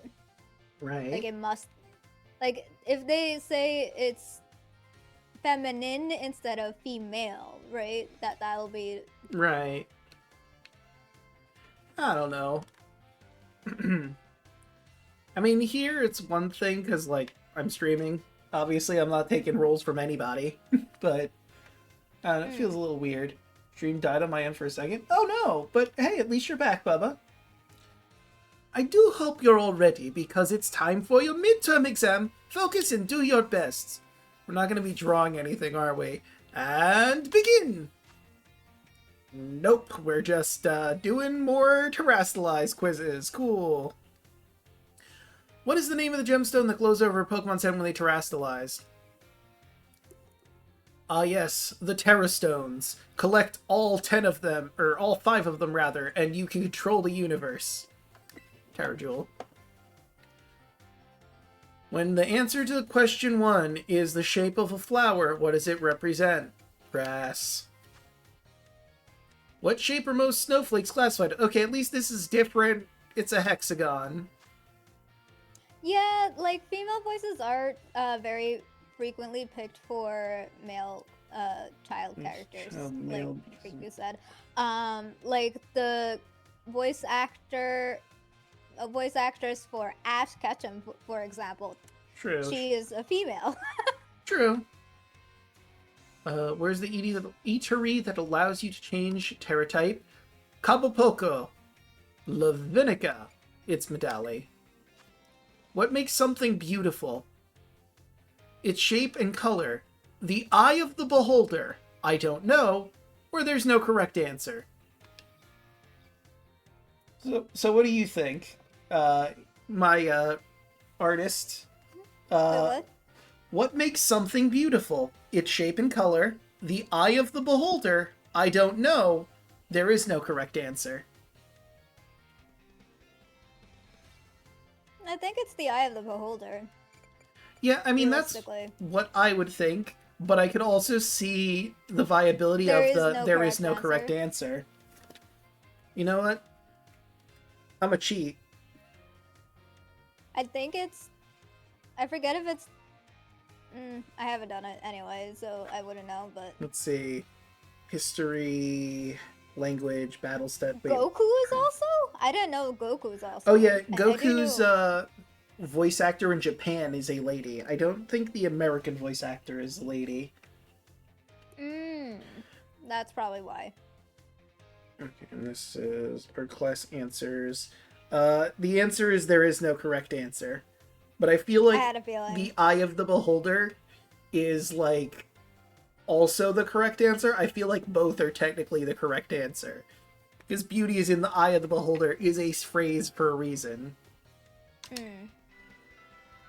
Time's up. That's all for today's test. Pencils down, please.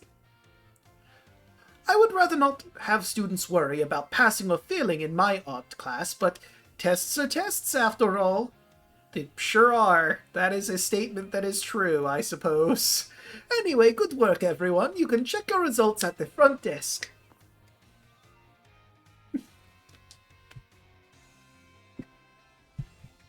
Angel Osmond and Sora's voice changed from KH1 to KH Chain of Memories despite only one night passing. Listen, a lot changes in one night. Like, he just happened to hit puberty at that exact moment. That was the day that puberty struck him.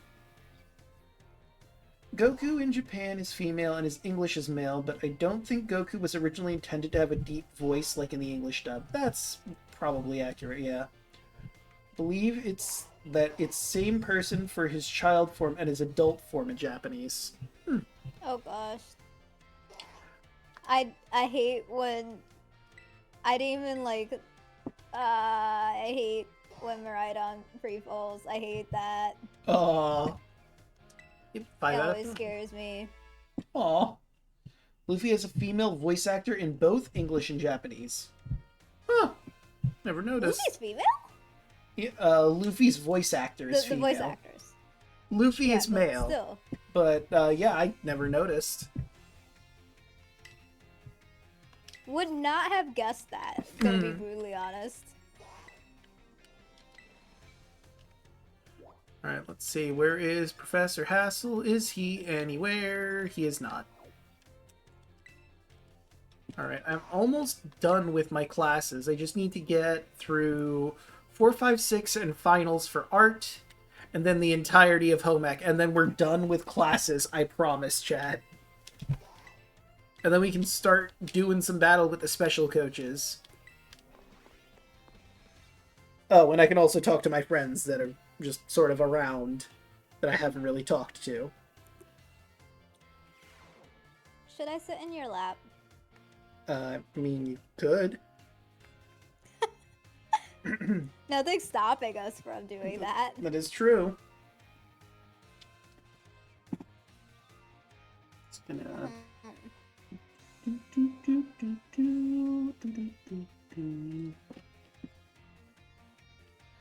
little more to the right. A little more to the right. Miyumi, I love that woman. You should definitely watch her at Japanese One Piece shows. And Colleen loves playing Luffy at conventions. She has a blast playing him. Good. Interesting. I like to hear that. Hello, class. It is I, Hassel, yet again. I am pleased to say that everyone did very well on the midterm exams. As a reward for all your hard work, we have a special guest visiting us today. Is it Professor Gibble? Now then, Brassy, please come in. Oh. It's not Professor Gibble. It is an actual person that does art in the Pokémon world, who lives here in Paldea. Greetings!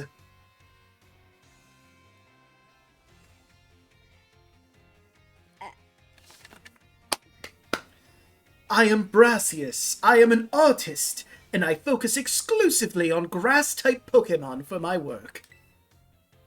Brassius here mainly creates three-dimensional pieces, such as statues and the like. One of his major works is the installation titled Surrendering Sunflora, found in Artisan. Many of you who have challenged the Artisan Gym are no doubt familiar with these sculptures. Brassius is just sort of staring into the middle distance while you're explaining this. It's kind of eerie. Oh good, he's moved. Yes, I do recognize some faces among your students. I hope you all understand how fortunate you are to be able to attend Hass's classes. And that rhymed. Ol Hass is the man who saved me when I had lost all hope and given up on myself. But he never gave up on me. I do not exaggerate when I say he is my mentor in life. It is precisely thanks to Hass that I was able to establish my current art style. Dear Brassy. Who is Yajirobe? What? Oh, Yajirobe. Yajirobe from Dragon Ball. He is a fat samurai guy. Interesting. Oh. And Urani Baba?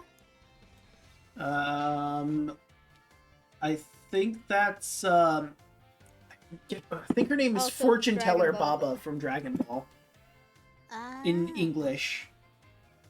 Remember the movie, but in the Japanese dub of Dragon Ball Super movie, Krillin gets a phone call and his ringtone is "We Are" from One Piece. That is adorable and I love it. Aww. I've got nothing against reminiscing about old times, but today I hope you will guide this class in a way only you can. Of course. Let's see. Why don't we discuss what Has mentioned, surrendering Sunflora? Can anyone here tell me what my mood was when I crafted this detached expression? I'm gonna say sad. With a thing like surrendering, sad seems like the most logical one. Okay, there we go. Now I think I have you. Of course, I could always think really hard about this very interesting and difficult question. Is this supposed to be like a reference also to Picasso? Maybe? I don't know. I'm not very familiar with Picasso's work because not really a fan of Picasso, if I'm being honest. Wait, what happened? What did he do? What did what do? Picasso. I just don't like his art style. Oh, that's fair. I hate his, like, weird... It looks like a mess to me, all of his pieces, and I'm not a fan of it. Where is art class? No, it's not in here. In this guide I'm using. I mean, in this... I'm thinking real hard right now at this very in-depth question that, you know, is so interesting and, you know, just really, really a brain tickler. And that's why you're, like, leaning so hard into my head. Yes. Yes, exactly. That is exactly correct. I'm gonna go with sad, though, because that was my gut feeling. Fuck. No. Completely and utterly... Oh, no, wait, I'm... wrong voice. No. Completely and utterly wrong. When I made that sculpture, I had surrendered all hope. I was prepared to give up everything. I had resolved to give up my life as an artist, and that piece did not receive proper recognition. Isn't that sad? Is that not sad? That feels like sad. Hence the name Surrendering Sunflora. Or is it... Does that... You know, anger? I'm confused. That's exactly it, Has. When I started out as an artist, I experienced many hardships. I even became deathly ill and fell into a slump that drove me into desperation. I began worrying only about what would sell. I was concerned only with fame and fortune. But all of my pieces during this time had no depth. They were shallow trash. It was then that I met Has. He helped me realize how petty I was being. I'll spare you the details. But in the end, I was able to leave all that behind. And that is also why I crafted the Sunflora. Remarkable! Even I did not know the full story until now. This kind of thing is hard to tell someone, especially when they're so close to you. Now, I don't doubt that your adolescents will often find your heads crowded with worries. My advice to you is simple. Be honest with yourself, and do whatever your heart desires. So long as you don't cause trouble, that is. I was gonna say, that could go real bad real fast without that qualifier. That is all from me. Do whatever your heart desires, even if it's criminal. Brasses. Right, sorry. Not if it's criminal. Don't cause trouble, because that's wrong. Did you see what Riku said? I love the contrast between the streams. Yell is adventuring, exploring, and battling strong raid Pokemon. And Draco is in school. Yeah. Listen, I've already done combat and stuff. I am prepping for combat by going to classes because I have no choice. If I want to unlock all these special coaches, I need the teachers to like me enough to go to a different country for me. Excuse me. Oh, Van Gogh, that's the one I was thinking of. I was like, I knew it was one of the famous artists. Picasso was problematic in some way. Yeah, no, I just don't like his art. I hate Picasso's art style. What about Van Gogh? Wait. Van Gogh. He's the one that lopped his ear off, right? For a lady? Yep. I think his art style's alright. His isn't that, like... Hold on. Let me look at some Van Gogh pieces really quick, because now I'm drawing a blank on his art style. Hold on. Van Gogh. Van Gogh. Oh yeah, he did. Yes, I like Van Gogh's art. Van Gogh does a lot of good art. I feel like my favorite classical artist... He's the one who did the sunflower one, then. Yes. Sorry for mixing it up. He's also the one that did A Starry Night, I believe. Yep. My favorite classical artist, though, I think is Salvador Dali, because I like the absurdist style. I enjoy oh my gosh, what's her name? She did a lot of like self-portraits with vines on her forehead, like sharp spiky vines, and always overdrew her unibrow. Oh, I can sort of picture it, but I'm drawing a blank as well. She's either Spanish or Mexican, I forget. I believe she's Mexican. He locked his ear and genitalia for that lady. People do crazy things when they're in love. I would not do that, but apparently he was crazy enough to do that. Tell the teachers you learn better in a practical sense over books and lectures. Yeah, I do, but I don't think they're gonna change the curriculum for me, unfortunately. Embarrassed, so I bid you farewell, Hass, and farewell to your pupils as well. Oh my god, that class went on for so long, it's night. Bull! That is so bull! What happened? I could have... We could have beat this battle. We could have beat this battle. Aww. It was like 1 second, like millisecond. Yeah, I also didn't hear about the Nether Bits Alpharat. That was new to me. Yeah, same. And Riku said so. If they know who I am, they'd change it for sure. I don't know if... No offense, Riku. I don't know if the teachers at Naranja Academy are aware of your works, sadly. Oh, Brassy, I can't believe it. Such a wonderful class. Thank you so much.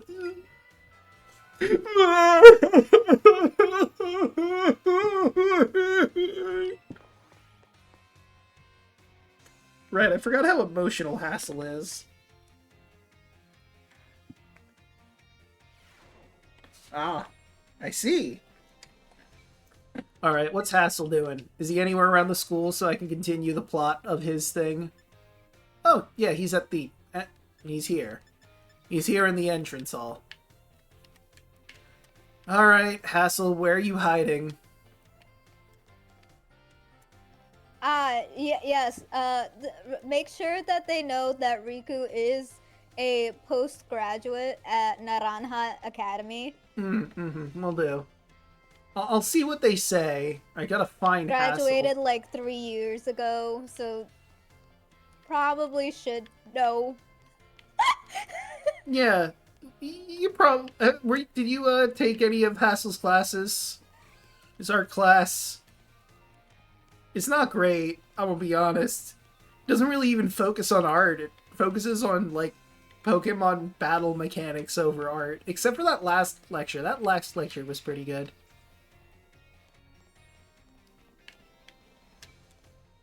Three Murkrows standing on the edge here, but I can't bring my Pokemon out into the hall. This bullshit is what this is. Alright, if I was Professor Hassel, and I was in the entrance hall, where would I be in the entrance hall? It's gotta be around here somewhere. The game said he was here. That is not Hassel, that is a different teacher who I've already maxed friendship with.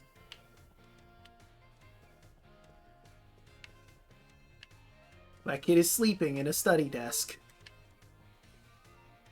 Dang it, Hassel, where the hell are you? I want to continue the plots that I need to continue so I can get to Oh, there you are. I passed right by you, like, probably twice. I mean, I wouldn't doubt he did it.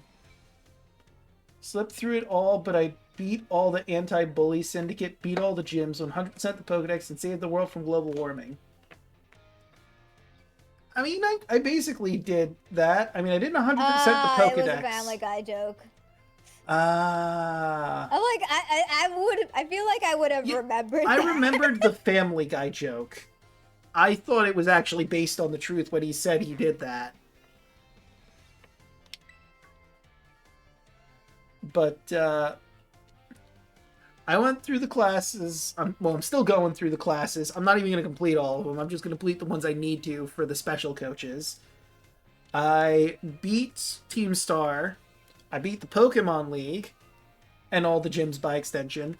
I stopped the AI robot thing from bringing past Pokemon into the future and destroying the environment through what is basically eco-terrorism.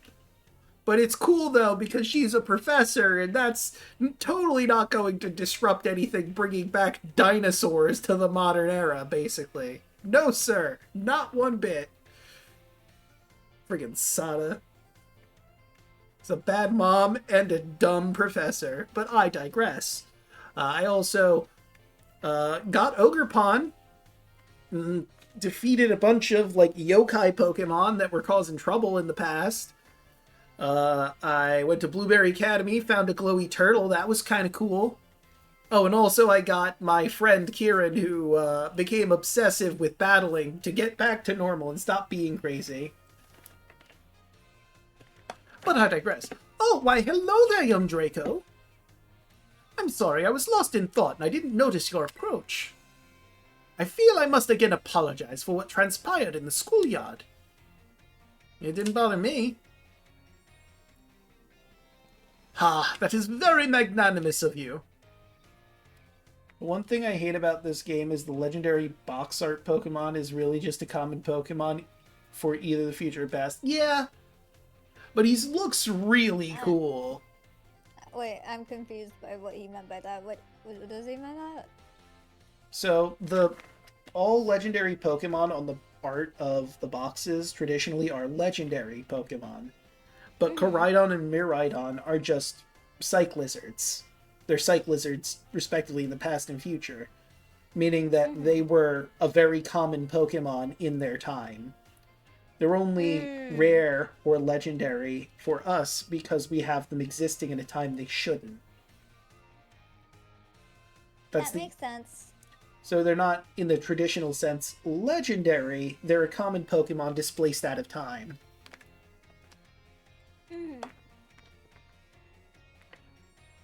That woman who showed up is a dragon tamer. I'm familiar, I recognized her. And a relative of mine, I might add. What? You see, I come from a very long line of trainers who specialize in dragon-type Pokemon. You have my immediate attention. I mean, I knew you were a dragon-type trainer, but I didn't know your entire family line were dragon-type trainers. What do you mean by, shiny locked? And also, add for a minute on my end. I just annoyed that the box legendaries are shiny locked. So, in Pokemon games, there are certain Pokemon that are shiny locked, meaning you cannot get them through regular means as shiny Pokemon. The riding legendaries, Koraidon and Miraidon, are apparently shiny locked, where you can only get them in their normal colors. Apparently all... from that statement, the box legendaries, I think he just means for Scarlet and Violet. I don't know if the others are shiny locked or not from the other games. So are the starters and every vaulted legendary in the game. That sucks. There was a child in our family who was expected to stand at its head and lead it to greatness. But the young lad, rebellious little fellow that he was, ran away from home one day. He made quite the show of it too, swearing he'd make a living with music. A lot happened since then, and now he is the art teacher and Elite Four member before you. I had a feeling. Wait, so you were a musician before you decided to be an art teacher and Elite Four member? Welcome back. Welcome back. After I so rudely took my leave during our last conversation, my dear relative encouraged me to give up teaching and return home at last. I've been told the current leader of my family, that is to say my father, is in poor health. Listen, man, I understand the situation you're in. They want you to take over your father's role or whatever, but you're happy here, right? Can't your family just be cool with that? I don't know your whole family dynamic, I'll be honest. Oh, but I do apologize. Perhaps I'm not cut out for teaching after all. What sort of teacher grumbles on and on at his own student? A lot, actually.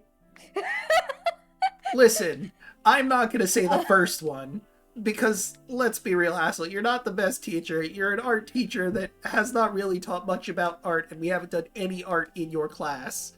But I don't want you to quit teaching, because that would make you miserable. And you know what? As a fellow dragon trainer, I respect you on the battlefield, and I don't want you to do something that would make you miserable. Love the story of the black rapper gym leader. Oh, you mean Rhyme. Busta Rhyme? Yeah. My dear Draco, you have no idea how much your words mean to me. Thank you so very much. You feel trusted by Mr. Hassel.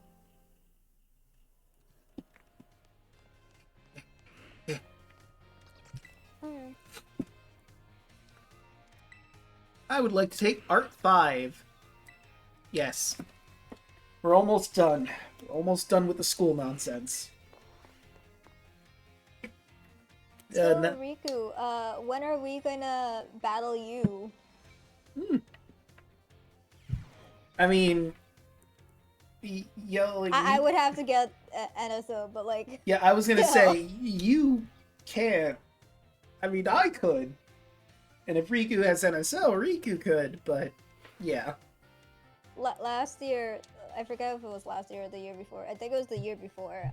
I had NSO and then it ran out. And you just never got it back. I never updated it with the new credit card information and stuff. Apparently Riku also does not have NSO. Hello class, it is I, Hassel, yet again! First, allow me to apologize for losing my composure in our last class. It will happen again, probably. I was so touched by Brassius' story that I simply couldn't contain my emotions. I'm sorry for making such a scene. I certainly got a very stern talking to from Miss Time after that class. Yes. Anyway, let us shift our gears and dive into the material for today's class. Now, have any of you heard of the 10 sites of Paldea? As the name would imply, there are 10 sites in Paldea that are considered particularly beautiful. What? Crazy. I thought there'd be 20 of them. Among them, I would say the Grand Olive Orchard is likely the most accessible. You can see field after field of olive trees from the hill on the way to Cortondo. 2 waterfalls are also counted among these 10 sites: Fury Falls and Casaroya Falls.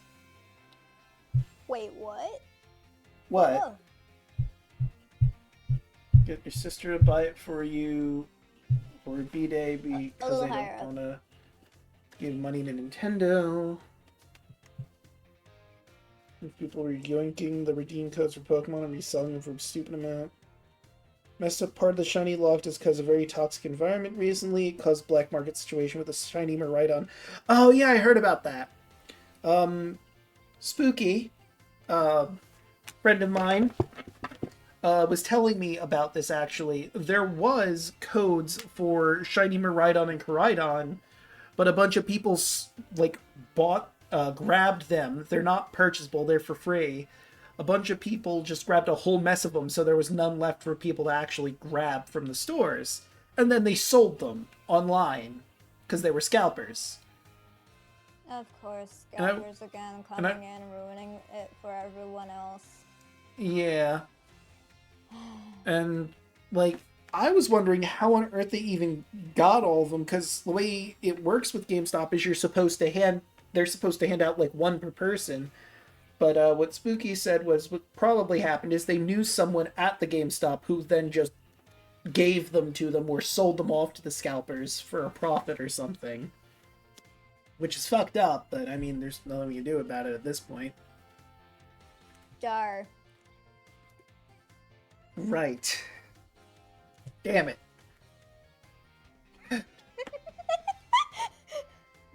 I love you. I love you too. Then there's the peak of Glacedo Mountain, known as Paldea's highest peak.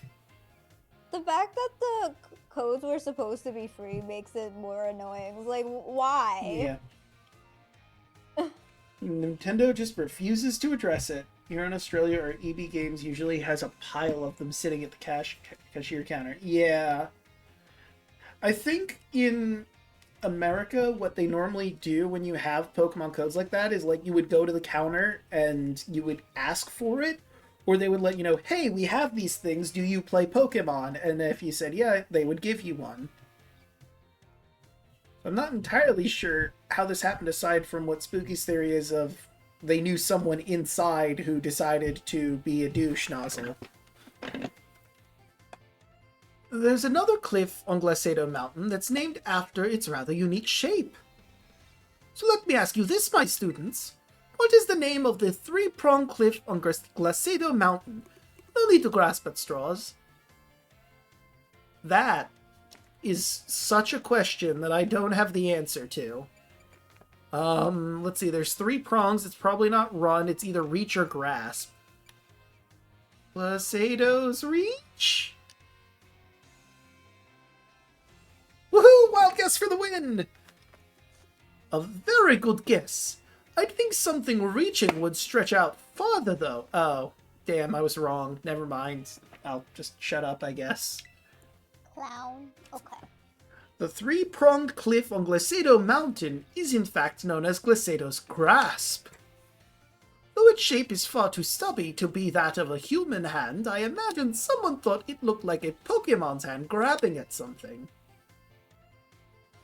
There's also the mountain in Area 3 of East Province, where you can get a good look at Levenica.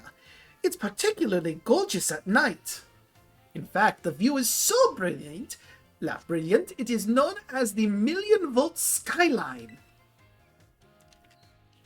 I hear it's quite a hotspot for dates, and deservedly so, for having such a romantic view.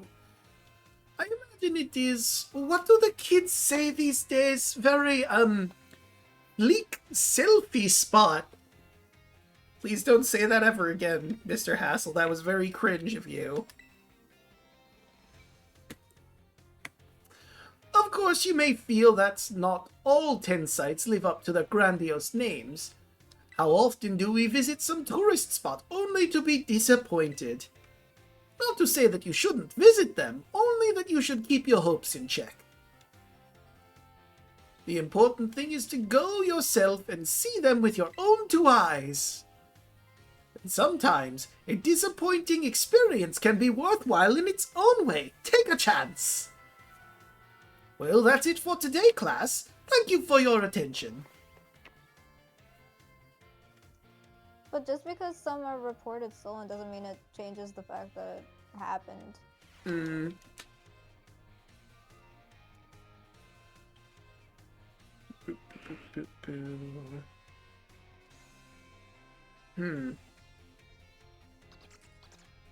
Like, this is less of a specific Pokemon doesn't know what they're doing issue and more of a this is a issue because scalpers keep doing this over and over again. Yeah. I mean, I feel at the same time, though, Nintendo could do something about it. Like, just release more codes that devalues the scalpers selling them online. There's still gonna be people who do this. Yeah. It doesn't matter if there's like 5 bajillion codes for it. It's still, people are still gonna be like, try to scalp it.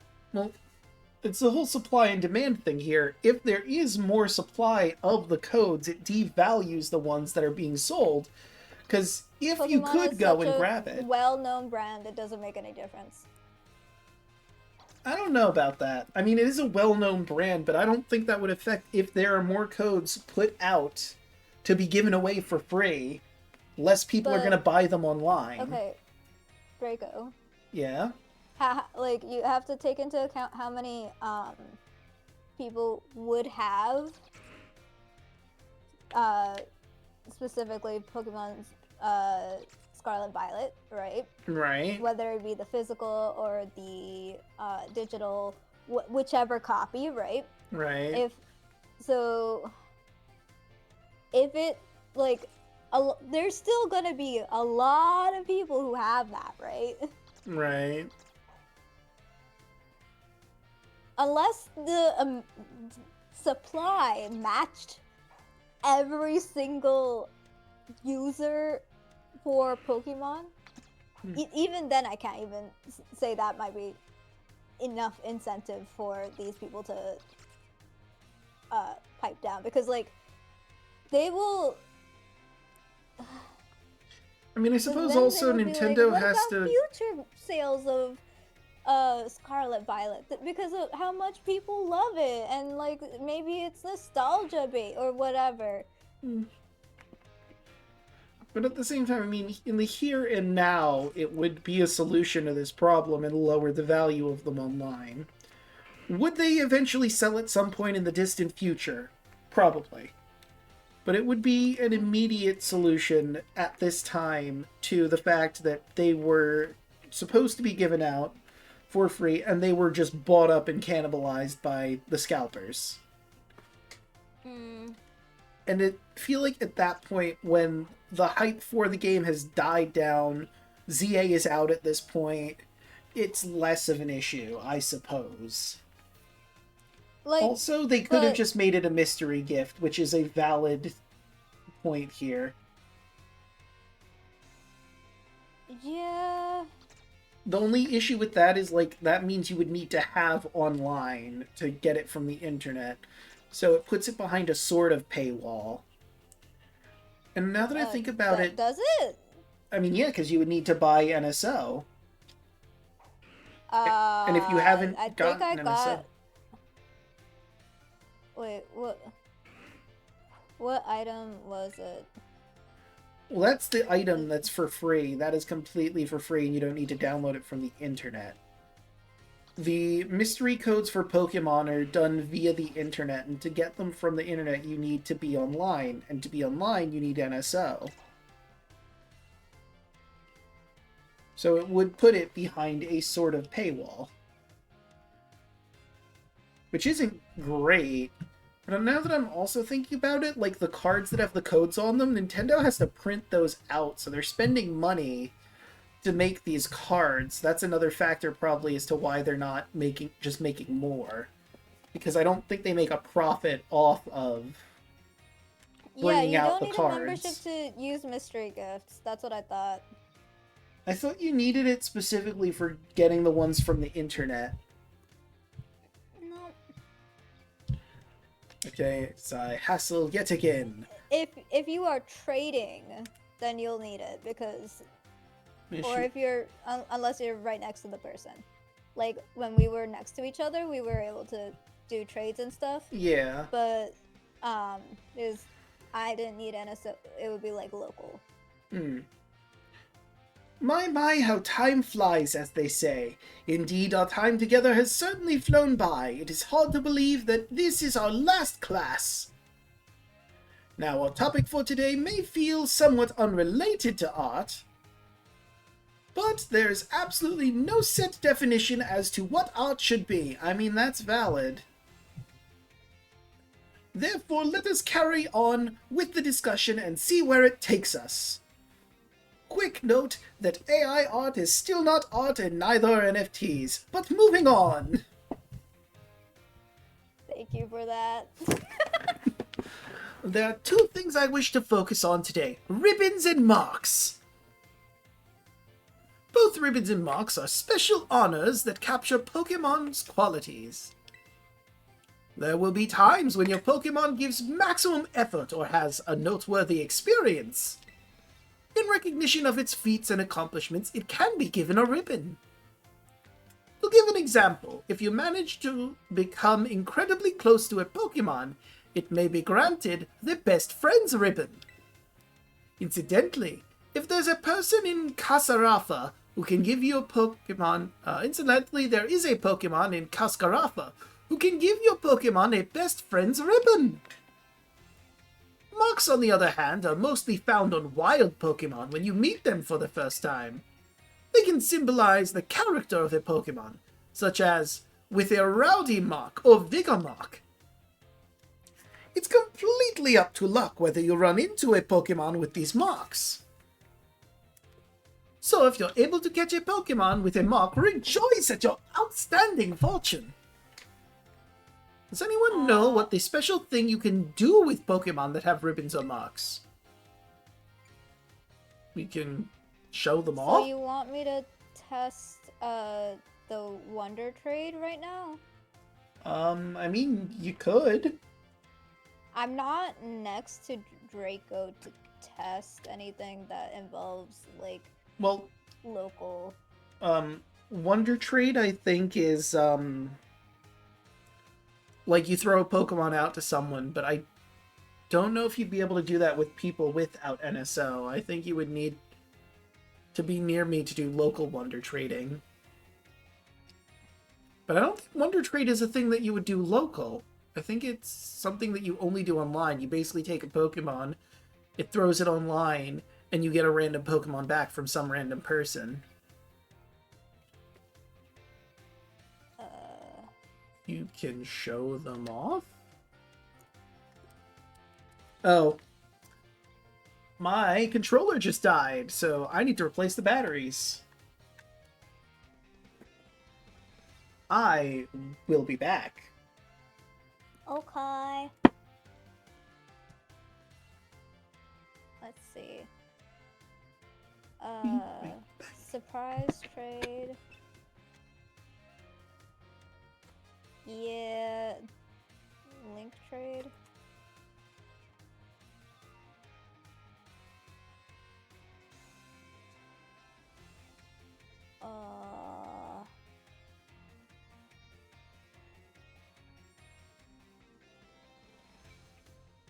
Yeah, I had a feeling.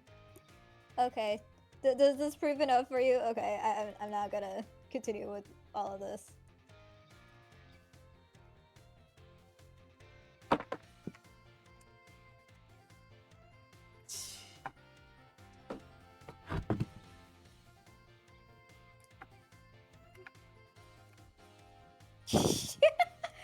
Draco's like in a partial T-pose in the back.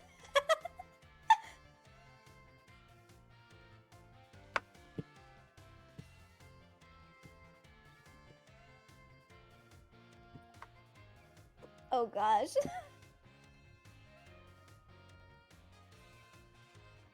Draco, you okay there? You okay there, my love?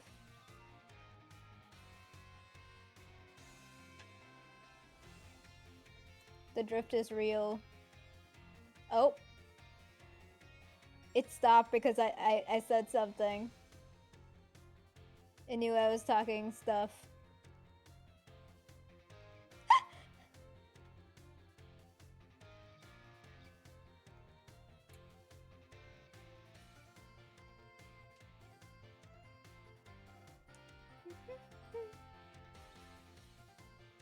Draco? Are you okay, my love?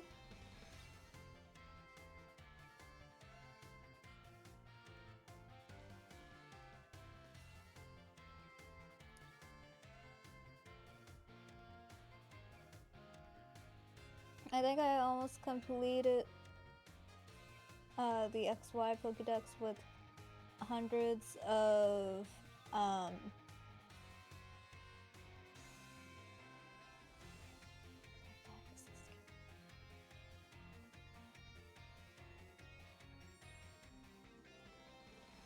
oh, you're all the way down there.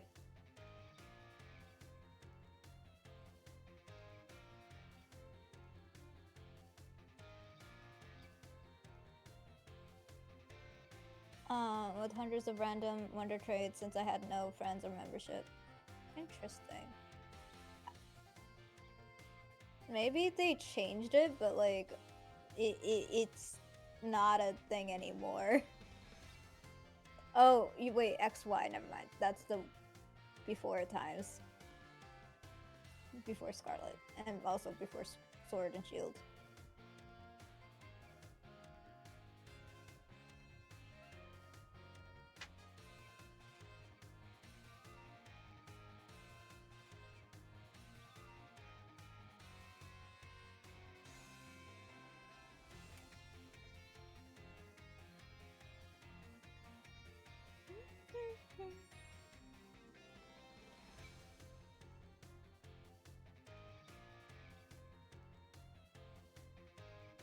Draco, are you okay there?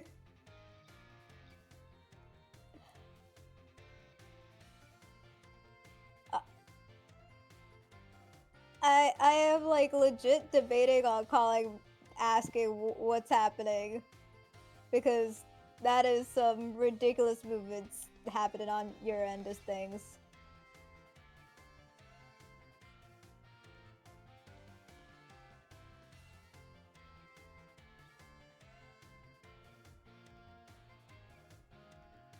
Violet was the first and only. Ooh, congrats!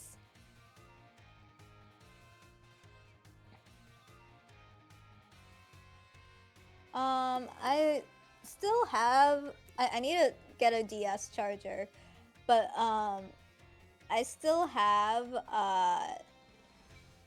Pokemon Mystery Dungeons Explorers of the Sky, I believe. I finished the game. It was just eons ago, and I was working on post-game stuff.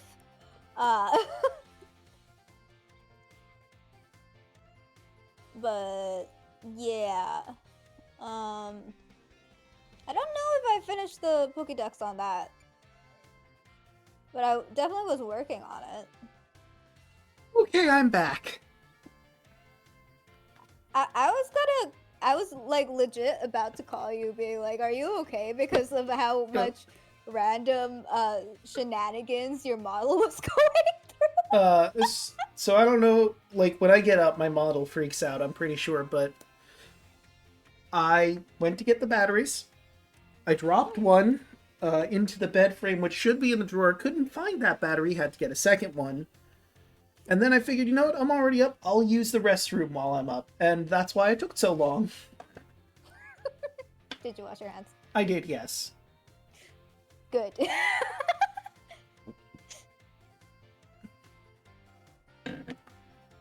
Okay. Ah, and thank you, Riku. Riku says it's okay, he clipped it. I'm gonna go with the answer, you can show them off. Well, yes, indeed, you can show them off, but surely that's not the extent of your interest, is it? There's more to it than that. The correct answer is that Pokemon with ribbons or marks can be given titles.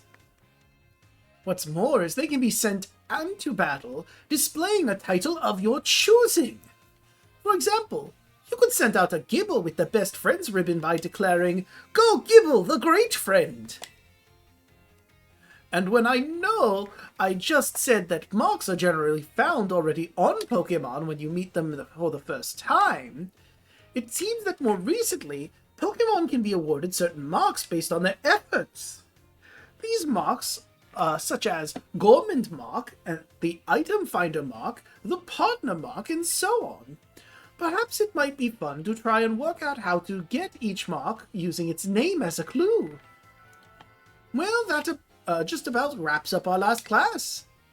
Next is the final exam. Please review our material closely so that you can pass on your first try.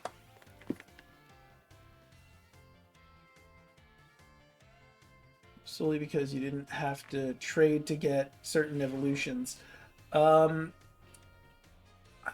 You know, it's been a while since I played Let's Go Eevee, but I know they made it so you didn't have to trade them. I just don't remember how you evolved them. Was it just by level? I think they just assigned them a level, if I recall correctly. Which I might or might not.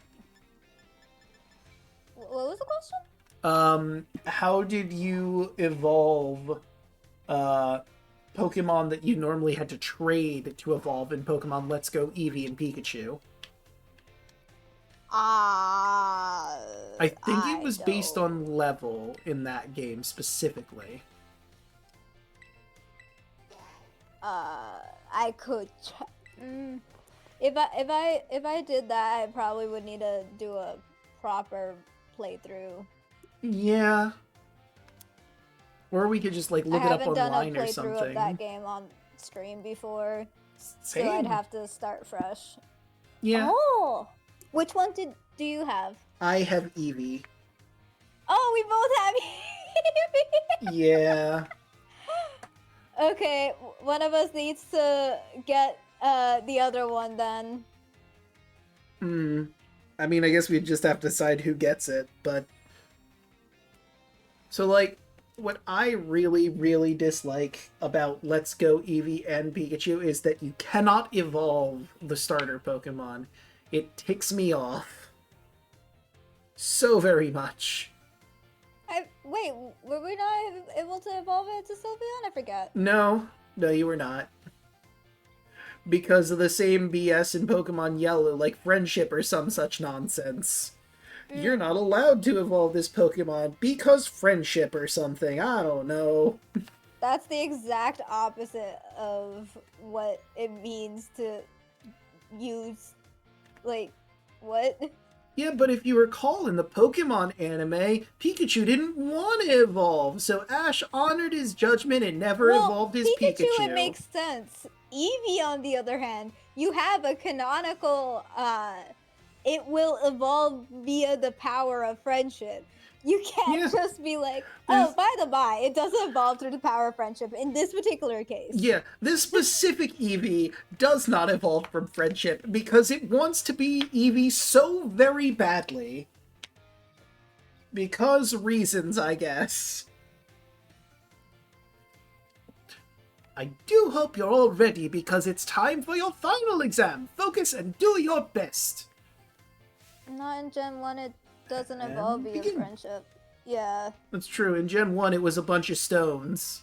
But couldn't you get Umbreon and Espeon in Pokemon Let's Go Eevee if you caught an Eevee?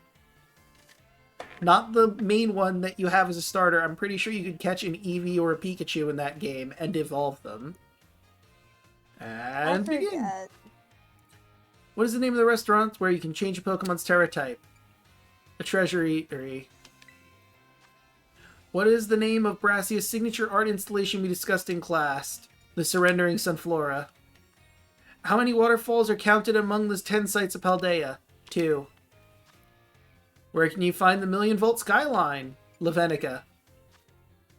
The marks a Pokemon has are present when you first meet, and none can be added later. False. Time's up. That's it for today's test. Pencils down, please. I didn't look at the guide for any of those answers. They were just off the top of my head because in this session we did all of the classes one after another. I'm pretty sure it's all fresh in my memory. Thank you all so much for learning about art with me. Feel like we didn't really, but okay. The time we shared has left a mark that I will treasure, I promise you. And it is my sincere wish that all of you go on to even greater, more prosperous futures. And that's that. Good work, everyone. You can receive your results from the front desk. Let's see, did I do a 5 out of 5? Umbreon and Espeon were not in Let's Go Pikachu and Eevee. Really? I thought I remember them being in there, but I guess I'm wrong. Maybe they got added via like people using whatchamacallit, Pokemon Home. Yep, 5 out of 5. And maybe? Alright, I passed art. I passed art class. Now I can art. Kind of, maybe. To the art room. Artisan? I can artisan.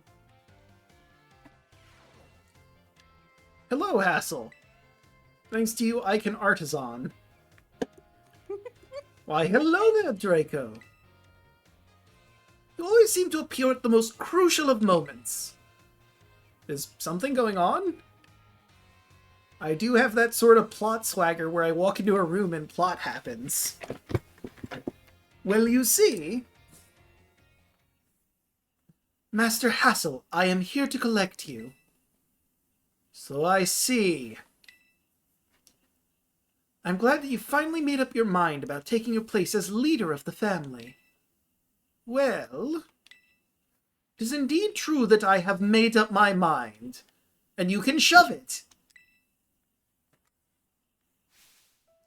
I have made up my mind to continue teaching here at the academy. Yeah, you tell her. How could you? Are you saying you don't care what happens to our proud lineage? I am saying that I have other priorities. Have a look at the art decorating this room, would you? The children here are letting their senses, their perceptiveness grow freely. I do not wish to say that protecting our family's ancient bloodline is of no importance. I simply wish to see young talent blossom and grow into the future. It just seems so much more fun to me, if I'm being honest. Ah, so it was a recreation of Pokemon Yellow. Interesting. What utter nonsense. Oh yeah, no, it was a recreation of Yellow. And Pokemon Yellow was basically an anime reference in a Pokemon game. Mm-hmm. That's why Jesse and James can be fought in there. And yet, your fearless, unflinching commitment to that nonsensical vision proves that you are worthy of carrying the will of the dragons, Master Hassel. I will not give up. I will come as many times as I need in order to change your mind. Oh, by all means, my door is open. I think you'll soon find you've met your match in stubbornness. You thought I could be cowed by some story spun about my father's deteriorating health. I'm not so easily fooled. I will return another day. Yeah, you get out of here. I stopped myself from cursing. F that B. That is interesting, actually, Riku. Actually, fun fact, when I was a kid, I played Pokemon Red, and Bellsprout and Tauros were Blue exclusive Pokemon, despite Erica using the Bellsprout line. I never saw Tauros until Gen 2, and with the Bellsprout Tower, I genuinely thought Bellsprout and Tauros were Gen 2 Pokemon. Huh! So, I can sort of remove that notion because I played Pokemon Red, Blue, Yellow. Basically, up until, I think, 4th generation, I asked my parents for every single version of Pokemon. Up to, yeah, at least Gen 3. So I played Pokemon Red, Blue, Yellow, Gold, Silver, Crystal, Ruby, Sapphire, Emerald, And then when we got to Gen 4, I only played, I want to say, Pokemon Pearl? And from that point on, I was just paying the one version of the game, because that's when I started having to pay for the games. And also, I realized at that point, they're all the same, it's just some Pokemon are different in there, so I don't really need to get every single version. And yes, Bellsprout and Tauros are Gen 1 Pokemon. I wish I was able to play half as many games as you were as a kid. Yeah. I feel like it's in part because my parents were kind of gamers. I mean, I don't remember all of the games my dad had, but he had like this big case of PC games that he would play. My mom back in her day played the old school like Atari and such games. And my grandmother would also play them and have my mom beat certain ones for her. That must be nice. As she was older, like when she was living by herself, my grandmother, she had her set up her computer, because she had a very big bathroom. She set up the computer in the bathroom so that she could go from the PC to the bathroom when needed, and she would play like Pop It and those games online. So my entire family is basically gamers. That must be nice. Mm-hmm. Yeah. Totally not salty at all. I mean, what? I'm sorry. We got one version of each generation. My dad bought me red. My mom's friend gave me silver. My brother gave me sapphire. When he got emerald, and I bought diamond and up. Yeah, no, I had none of those. Yeah, I guess I'm pretty privileged. The longest Pokemon experience I had was not even an official Pokemon game. Oh. It was Pokemon Crater. And I've never which was played a that. website version. You know, maybe that's something we could do at some point. You and me just going through all of the older gens of Pokemon. Yeah, Pokemon Crater! Remember that? Remember good old Pokemon Crater? It's now Pokemon Vortex. Because reasons, I think mostly because it's easier to do the 3D shit. Shenanigans. Words. I need the jar now. You do, actually, yes. I have never played Pokemon Crater. This is the first I'm hearing of it. Pokemon Crater is very much an unofficial game that is website based. So like, as in, you play it on a browser of some sort. Gotcha. See you, Bubba. Have a good night, Bubba. So you wander around different maps and to collect Pokemon. They have their version of the gyms, which I don't remember if it is 1-to-1 to the actual gyms in the actual games, or if it's just tangentially related. They have the badges though, for a fact. Pokemon MMO. So you collect the badges and you can do multiplayer and all that shenanigans. It was definitely poorly made. I agree with that. But it was our game, you know. Fair enough. It was a game that we could actually play. I'm sorry you had to see all of that. I was so very close to resigning my post as teacher and returning to my home. But the students here gave me courage to say no. That includes you, Draco. Your words truly brought me strength. Cannot think of a way I can possibly repay my debt to you, young one. You know, a thought occurs to me. So we're not exactly sure this woman's relationship to Hassel specifically, but Hassel scouted that she was lying to him about his father's health. How would that have played out after he got back home and realized his father was fine? Were they going to just lock him in the house or something until he agreed?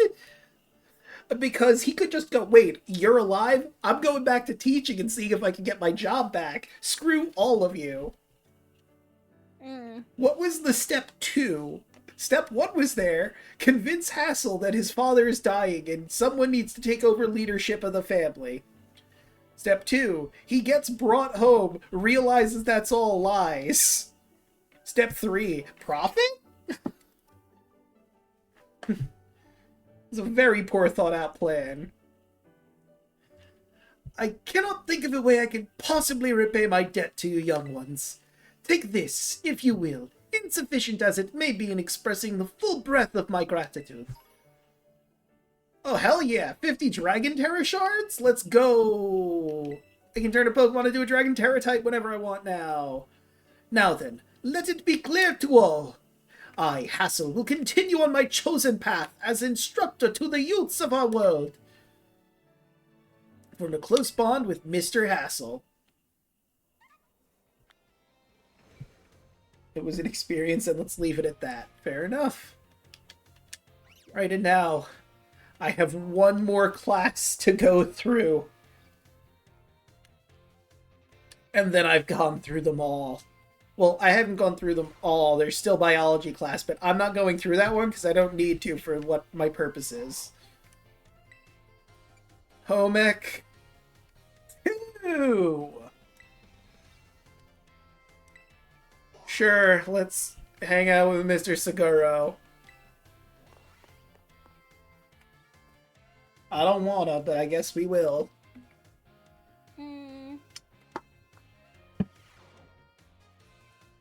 Put away your phones. It's time to begin class. But what if I'm using it to answer? I mean, nothing. I said nothing. You heard nothing. Uh-huh.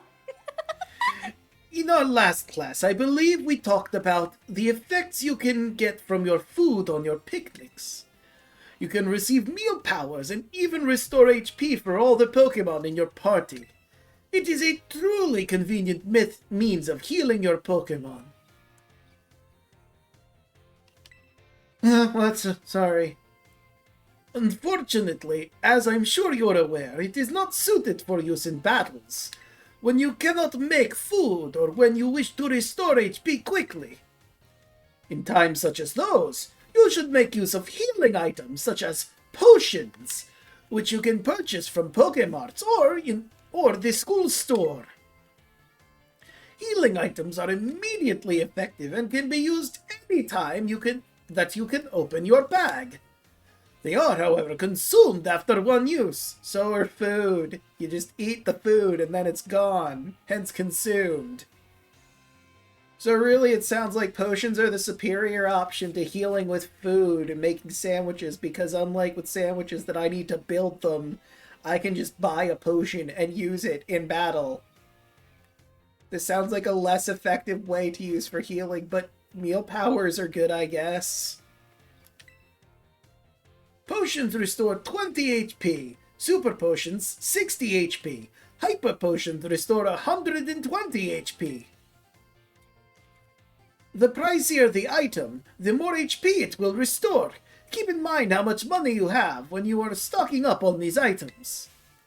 However, unforeseen happenings are an inextricable part of traveling from place to place. Imagine, if you will, the following scenario. You find yourself with an injured Pokemon, but you have no potions and you're out of sandwich ingredients. You take them to the Pokemon Center. There are no Pokemon Centers nearby. There you go. Tell me, Master Draco, you smartass. What should you search for when in perilous situations with no way to heal your Pokemon? Items on the ground. You might find something. Or, instead of that, you could just go to the closest town and then boom, Pokemon Center and Mart. Just throwing that out there. Not that I'm bitter about having to take this class against my will. Mm-hmm. Perfectly The correct. very likely story. Perfectly correct, Master Draco. I see you are well learned in survival techniques, among other things. If you see something shiny on the ground, it is actually an item that has been dropped there. That is correct, yes. You may be able to find restorative items, such as an orange berry or a potion in this way. You can use the R button to send out your Pokémon to pick up such items as well. And then there are berries, of course. Berries, by the way, aren't like items from shops. If you let your Pokémon hold one, it will decide on its own when to eat the berry during battle. Letting your Pokémon decide this timing for itself can be quite interesting. At any rate, if you find yourself in need of healing, I suggest that you look around for shining items on the ground. Or go to a Pokemon Center. Or hold items. If you can find such items, there are other methods you may employ for healing your... but I see the bell demands that topic wait. Our time together has come to an end for today. I bid you all farewell. Goodbye, Mr. Seguro. Draco, Yes? do you want to do a head motions? I just want to see your thingamajigs. Oh, you want to Start see my playing. ears wobble?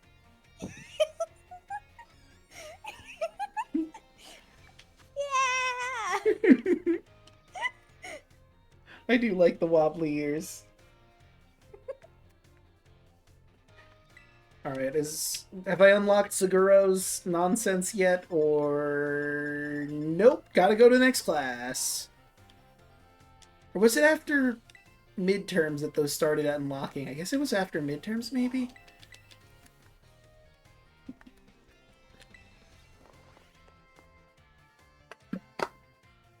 You know, I could be a real jerk and just speed through Mr. Seguro's text. And then just do the midterms and finals. No, I'm not going to cheapen the experience. He has dialogue, and there is plot. I will experience the plot. I kind of feel bad for speeding through mine, though. A little bit. Oh, you speeding through some of your dialogue? I haven't been voice acting most of the dialogue. Ah. As of recent, because I'm like, I need to catch up to you. You're like leagues ahead of me, literally. Yeah. Oh, I forgot to read that little bit of dialogue from before this. Talked about healing.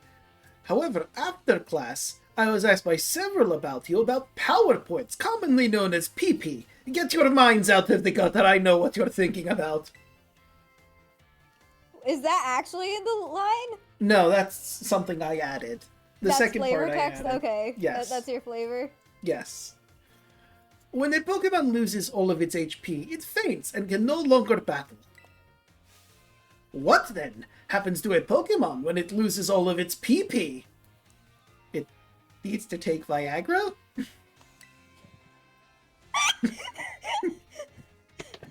Since we're in a more adult topic, I'm gonna say a TMI that's been bothering me in general. Okay. Oh no, what have I done? I've been going to the bathroom and using things, thinking it is that time of the month, right? Okay. Every time I wipe, there's stuff.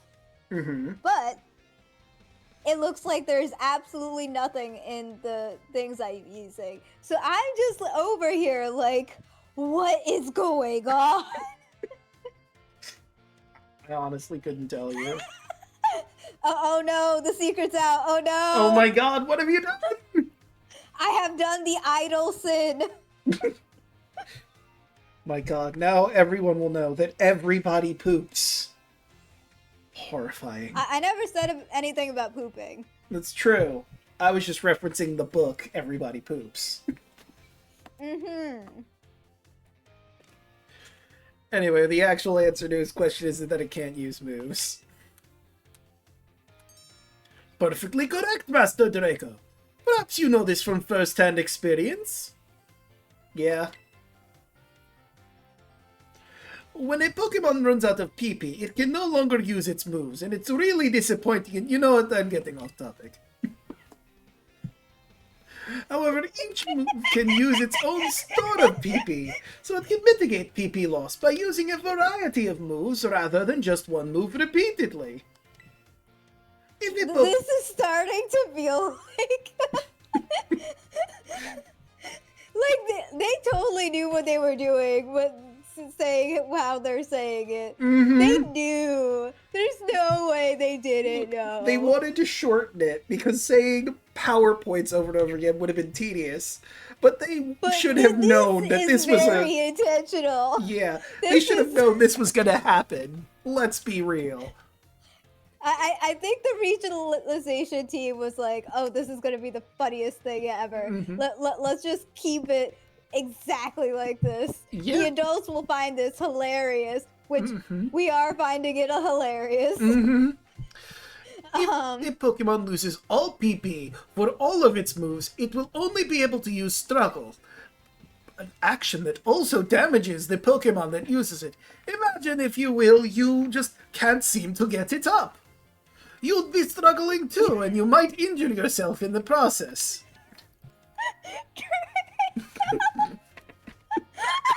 Oh wait, you're all chill. Never mind. I said nothing and you heard nothing.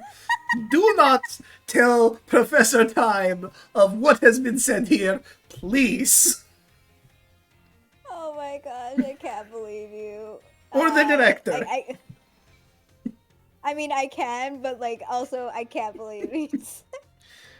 At no time have I claimed that this was a channel for children. If you are a children and here, stop. Get some help. Oh no. I broke the game. Uh-oh. Oh no. Okay, it's refreshing. Okay, good. It knocked you out of that. Whew. In order to avoid this predicament, PP can be restored at Pokemon Centers along with HP. You are children. If you are plural children. Yes, if you are a children. Listen, the children, they know. If they're here, they know. They shouldn't be here. 18 plus here. Yeah, but both of our channels are 18 plus. Items such as ethers and max ethers can also be used to restore PP. Be careful not to confuse potions with ethers in the heat of battle. Yeah, that sucks. However, ethers are not sold at shops. You should use them judiciously if you find them. The stronger the move, the lower its maximum PP. Do not waste uses of these moves unless you wish to quickly run out of PP. It is important to find a balance in a Pokemon's set of moves. As you can see, HP isn't the only thing you must keep an eye on while adventuring with Pokemon. I hope that you will all take care to ensure that your partner Pokemon can perform at their best as you engage in the treasure hunt. Our time together has come to an end for today. Our next meeting will be an examination day. Be sure to review well in preparation. You know, much like the art class, this has devolved from being a home ec class into being a Pokemon facts class. I mean, none of this is relates like to tangentially related to. Except it's not. HP and PP isn't related in any way to the home ec.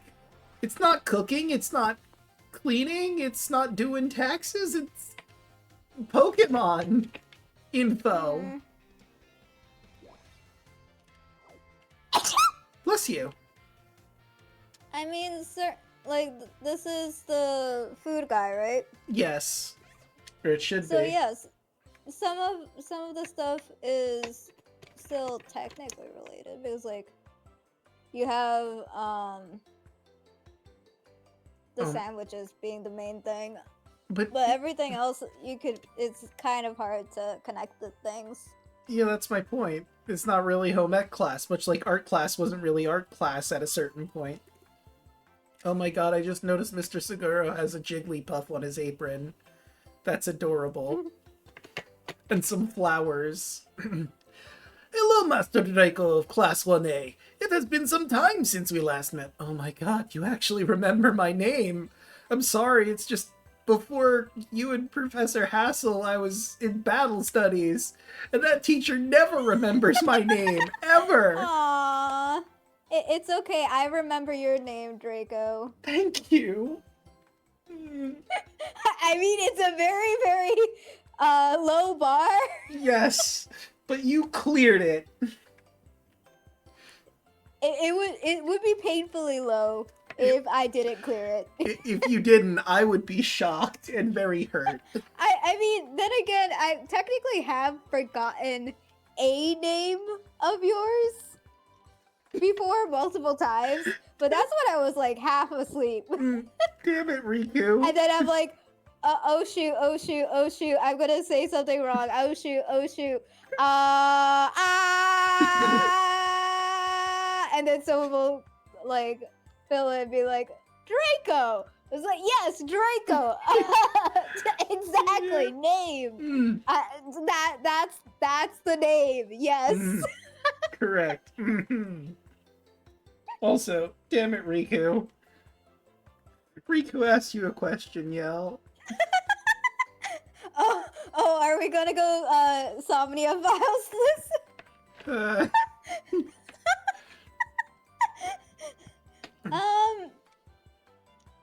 His name is Draco. That's correct. Well done. Are you here to eat as well? No, I just wandered in. I'm gonna be honest, I have never come into this room to actually participate in using it for its intended purpose. I just sort of meet people here and talk to them. I don't think I've ever eaten once in this game now that I think about it. Am I hallucinating? Is this a fugue state? Maybe I should see the nurse. I think I ate once at the very beginning of the game and just decided I didn't care anymore after that time. Yeah, that sounds about right. Drawn in by the... Your name is now Draconico D Dragon. I don't think that's correct, actually. I am Draco Magnius. Although I do have the D in there. Wait a minute. By rule of will of D, by having 3 Ds, does that make me 3 times as powerful? Because Luffy has monkey... So, in One Piece, I don't think we've technically covered this yet in One Piece, but people with a D in the middle of their name, like Monkey D. Luffy, have what is known as the Will of D. And I won't get too far into explaining what that is, but people that have that D apparently are destined for something, more or less. Mm-hmm.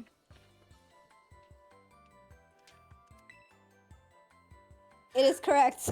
Riku says so, therefore it's correct. No, I disagree. I strongly disagree. Myself. Okay, Draconico D Dragon. I am Draco Magnius, dang it. They got that D in them, if you know what I mean. Yes, correct. That is correct. Myself am here to survey the student cafeteria, let's say. I'm observing the nutritional content of the food that our students partake in on a regular basis. This woman behind you is just smiling with her eyes closed for this entire conversation. Is she okay? Is she just... Is there something wrong? She's just smiling with her eyes closed there, not contributing anything to this conversation. Hello? I'm starting to think that there is something genuinely wrong with me at this point, because people aren't acting like people. Anyway, observing nutrition.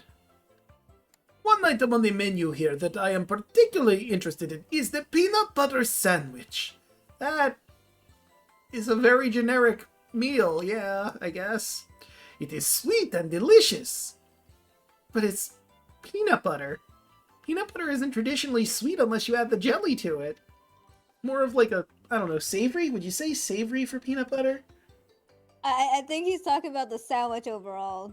Did he say peanut butter specifically? He says it's a peanut butter sandwich, no jelly included. Maybe it was a lost in translation thing. Maybe. Yes, perhaps I will order one right now. Oh look, it's Mr. Seguro. He's so fashionable and cool. I guess the teachers come to the cafeteria too. Huh, you think he'll have an egg sandwich? No way, if he gets anything here, it'll definitely be something spicy like the 5 alarm sandwich. Oh, he's so cool. He'll definitely get that wild and spicy 5 alarm sandwich. Don't cave into peer pressure, Mr. Seguro. Get the thing you came here for because you want it. Don't give in to peer pressure. Could I have a 5 alarm sandwich? I do enjoy the thrill of spicy food. Seguro, you're a coward and I have lost respect for you. No! Have a peanut butter sandwich! Don't let them peer pressure you into having food you don't want! Midoriya? English Midoriya? I came back from an ad and heard English Midoriya. Midoriya is a character from My Hero Academia. Another thing I haven't watched.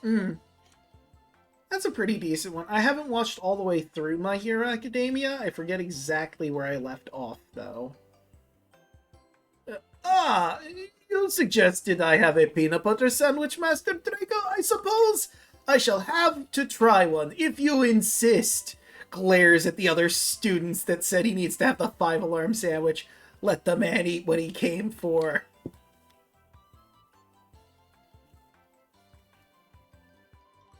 That was close. I almost forced myself to order something spicy.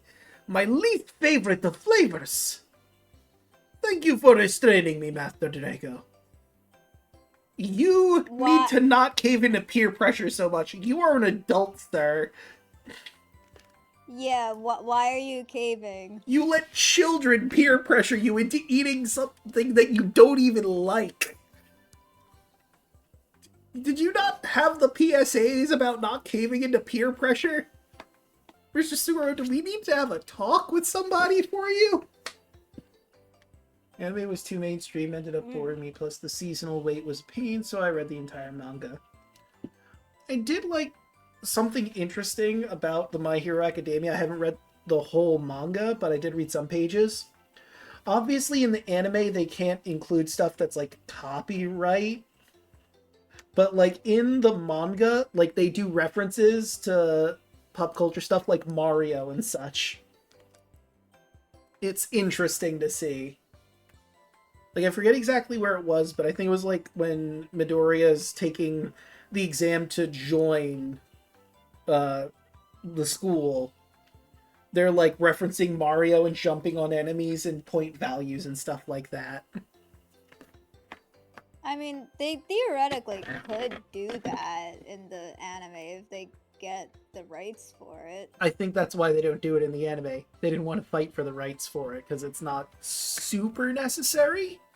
It's more of just a cute reference. If you're already getting the rights for the manga version, why would it be different for the anime?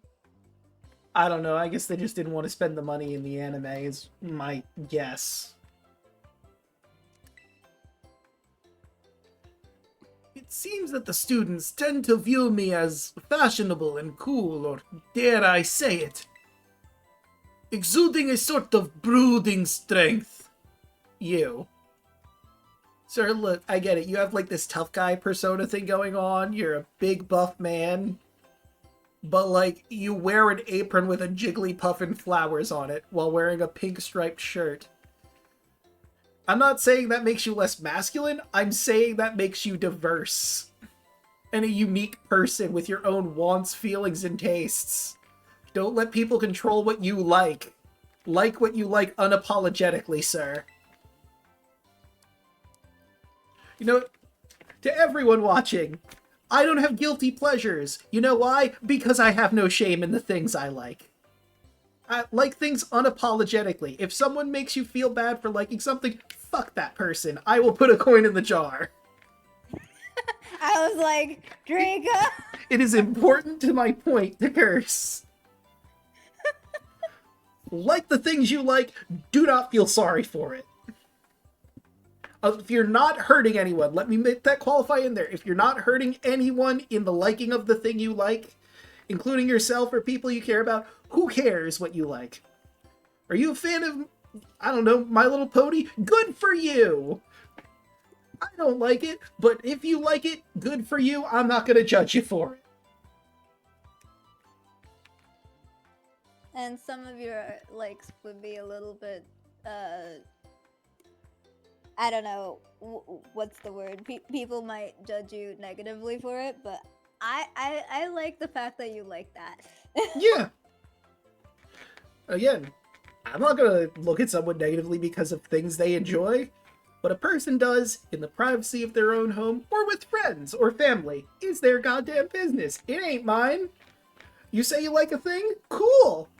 Maybe I won't understand why you like it, but I'll let you talk and gush about it. Because damn it, it's what you should do. People are worthy of respect, regardless of what they enjoy to win their private time, I suppose.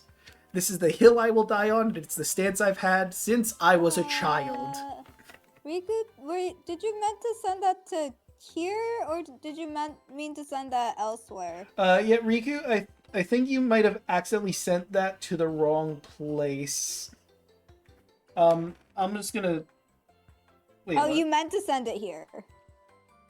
They did that in Vigilantes. Hold on, let's see. Wait, now I'm they did that in confused. Vigilantes, and the anime also added the references.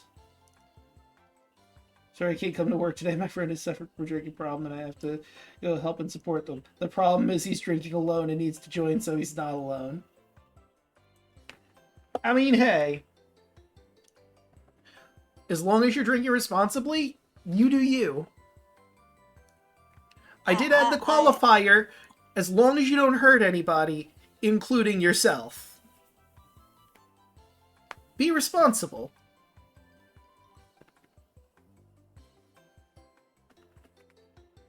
Also, I mean, maybe don't call out of work to go drinking. Because that might not be the most responsible thing to do, and you might end up making other people... Mm. The only mitigator of liking what you like should be, am I hurting myself or someone? Mm-hmm. After that, like whatever. Feel no shame in what you like. And also, I will add the qualifier. Someone being offended by your existence does not mean you're hurting someone. Agreed. You should be you unapologetically. Anyone who has a problem with that can, and I will put another coin in the jar, can go fuck themselves. Did you see what Riku said? I am hurting my wallet. Does that count? You should probably work on your spending habits. I will admit that. I don't know if you're into Warhammer, and I'm not into Warhammer, but from what I hear, it is a costly hobby. From what I've read online in memes, drugs would be cheaper than having an addiction to Warhammer. And all the figurines and the paint and what. I have also heard that. Mm. Also Magic the Gathering. Yes. Oh yeah, IRL D&D I suppose would be too, because unlike with Roll20, where it's all digital assets, in IRL D&D, if you're putting in the effort to like sell the scene and whatnot, you need to buy like minis, hexagons, or battle maps, or what have you, and structures to build. You might want to paint your figurines, which would mean you would also need to buy the paint. You would need a table that can properly support everything that you need. GM screens, physical books, the list goes on. Speaking of, I need to,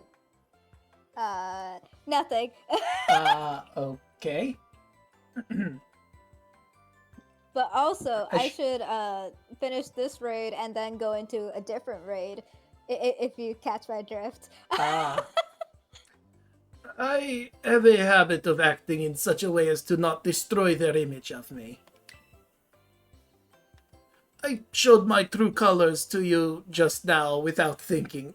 Please keep this as a secret between us. That's really sad, Mr. Seguro, that you cannot be yourself in front of people. Yeah. You would it rather... kind of reminds me of, who's gonna call it? In, Witch Watch? Have you...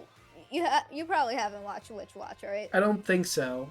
It sounds like something I might have heard of at some point, but I don't think I've ever watched it. I might have mentioned it to you. But there is a character, a teacher-student character relationship thing. Not romantic, for the record. Not romantic. Hey, Riku, whatever works, man. Whatever works. Sorry, I didn't mean to interrupt your point. I just saw what he said. Hey, if it works, it works. Exactly. But yeah, so in Witch Watch, there's the teacher and a student, and their interactions with each other show very clearly the differences in how anime and manga were treated depending on your age range, right? Because the teacher, being older, doesn't publicly discuss anime. Also tries very, very hard to say they don't like anime at all. Trying to distance herself entirely. While the student, on the other hand, is very unapologetic, shows off the fan arts that she's been doing to everyone. It's like, doesn't care. Hell yeah.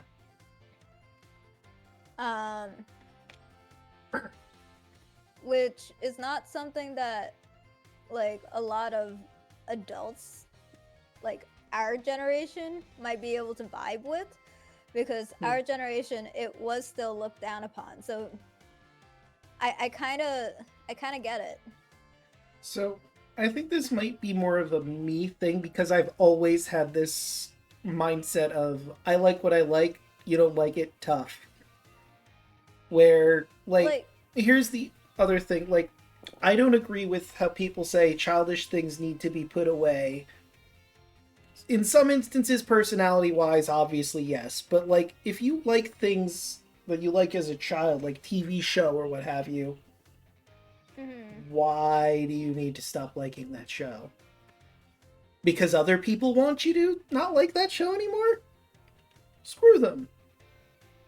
You want to watch Adventure Time when you're an adult? I mean, I know Adventure Time isn't really running the original one now. It's like Fiona and Cake, I think, or something with multiversal stuff. I'm not up to date. But are you like, I don't know, 20 and watch that stuff? Good for you. If you get some enjoyment out of it still, great. Enjoy what you want to enjoy. Don't care what others think of you. That is my big message. Big kid, and I can watch Bluey as much as I want. Exactly. Riku, if you like Bluey, even if it's more of a kid, like, centered show for, like, young kids and their parents, watch it. You're getting enjoyment out of it, that's for you. I mean, I feel like Bluey is meant to also, like, span generations. It's not meant to be just one generation, but, like, yeah, also... I feel like it's... I mean, I haven't actually watched the show, but from what I have heard of it, it doesn't seem like a sort of show like Dora the Explorer, which is specifically targeted at the youngest of young kids. Yeah, this one's also targeted towards the parents, so it's not just one set of generation that's affected. So in that case, it's less something, like, it's less of something that people would critique you for at this age, at least. But, like, I get it. People might, I think, maybe look at you a little odd if you don't have children and you're watching Bluey, but again, I say fuck them.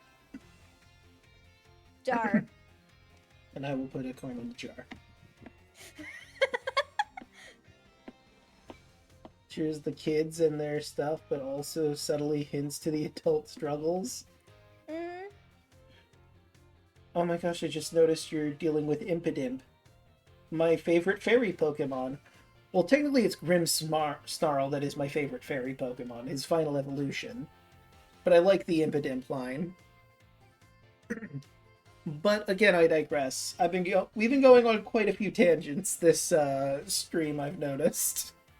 Yeah, I don't mind it though. But yeah, it's fine. I mean, I'm going through, technically I have to read through the cutscenes, but like, you're grinding and I am going through classes, so it's fine.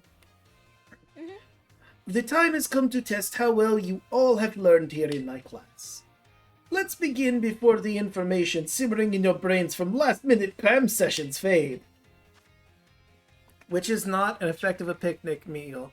HP restoration, curing poison, increasing speed, gaining meal powers.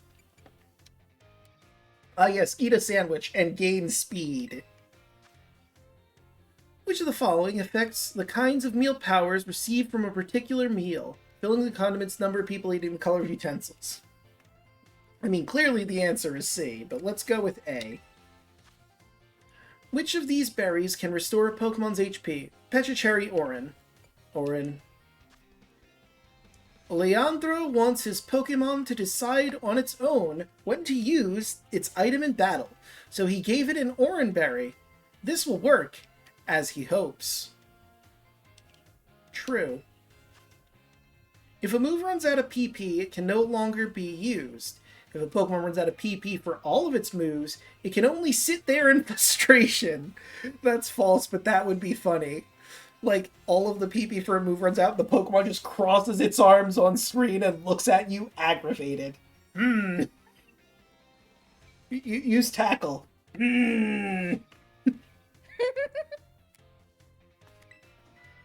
I mean, technically frustration and struggle are similar, like, meaning-wise, but yeah, you're right. Yeah, I mean, frustration is a move in Pokemon, but it functions different from struggle. It's the more your Pokemon hates you, the more damage it does.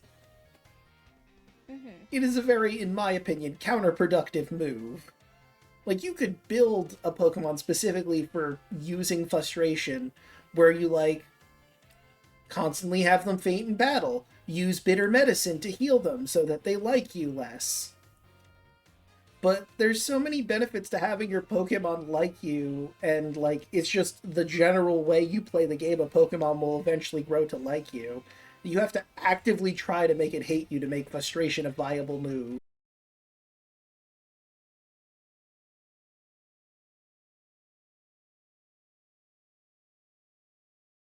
There we go, we're reconnected. Riku says, teach frustration to the Pokemon that you have thrown 10 rocks at in the Safari Zone before you catch it. I mean, Pokemon usually run when you throw rocks at them for too long. Can you even get to that point without them running? I mean, I guess if you, like, alternate between bait and rocks, that could work.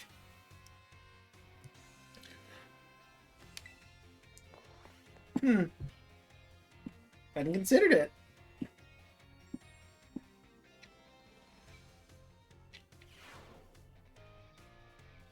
Alright, let's see. How many did I get right? How many did I fail? Hi, 5 out of 5. I was pretty sure I got them all right, but I wasn't 100% sure.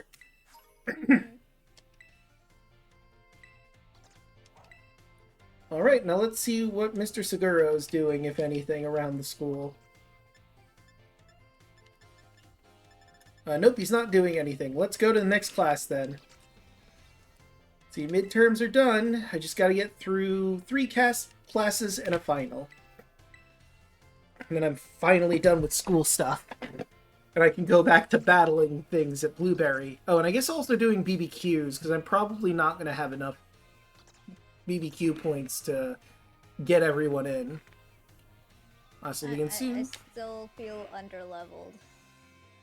What do you think? I just think that poor Pokemon casually live. Wait, I just think that poor Pokemon casually living its life in the Safari Zone, and some random human comes up to you and starts throwing rocks. That's messed up. Alright, let me see what level your Pokemon are. 63, 68, 69, 69, 61, 62. Okay, Too nice. Nice. I think you should be fine. Or feeds you a treat. Jolteon 63, Espeon 68, Sylveon 61, Umbreon 62, and Glaceon and Flareon are very nice. Or feeds you the treat, the Pokemon starts like to entrust you, and then you throw a rock. Put away your phones, time to begin class. Though some of you had to retake the midterm exam multiple times, I am glad to say that the majority of the class passed without issue.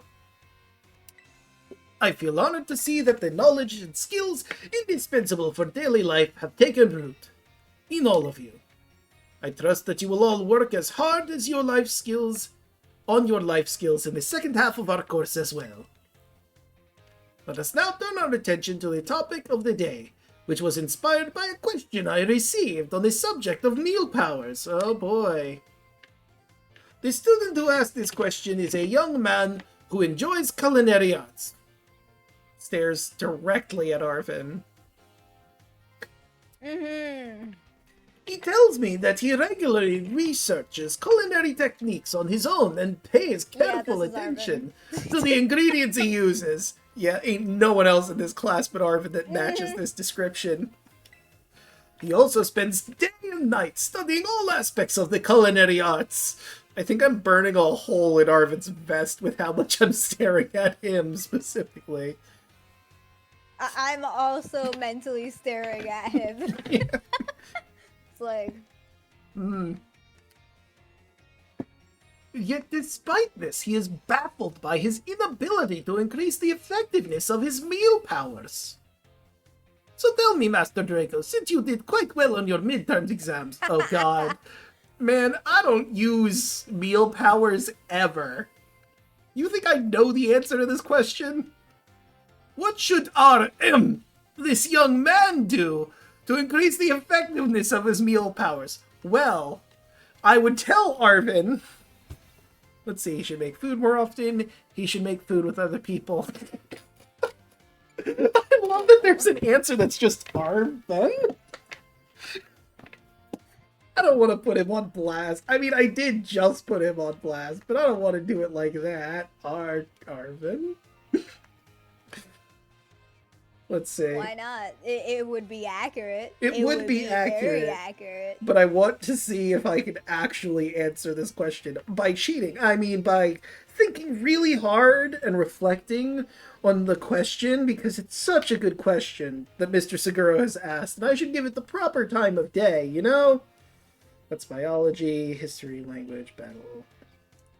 Ah, here we go. Wait, that's the Okay.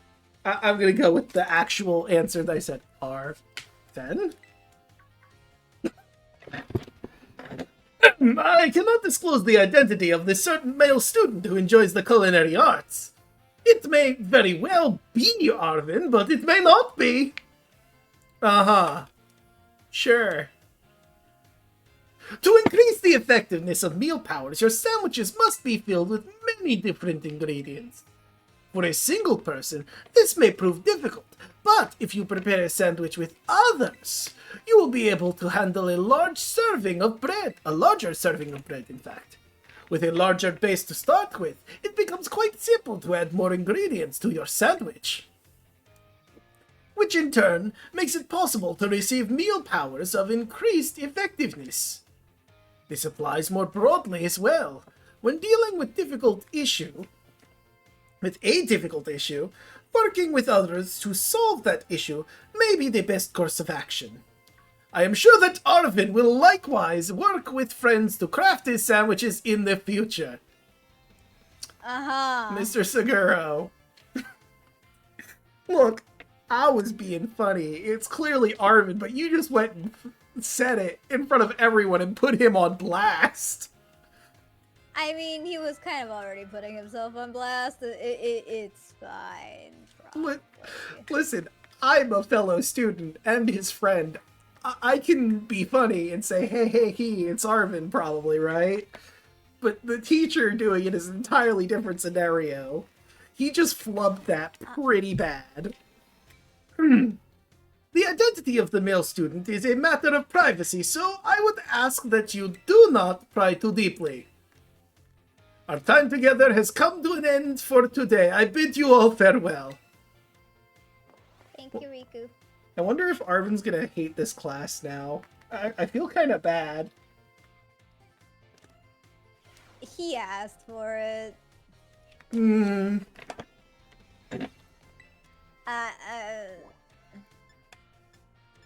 Let's see. Hey, there he is in the staff room. I should start raiding in. It's getting late. Oh, yeah. My Do goal... you have to I have go tomorrow?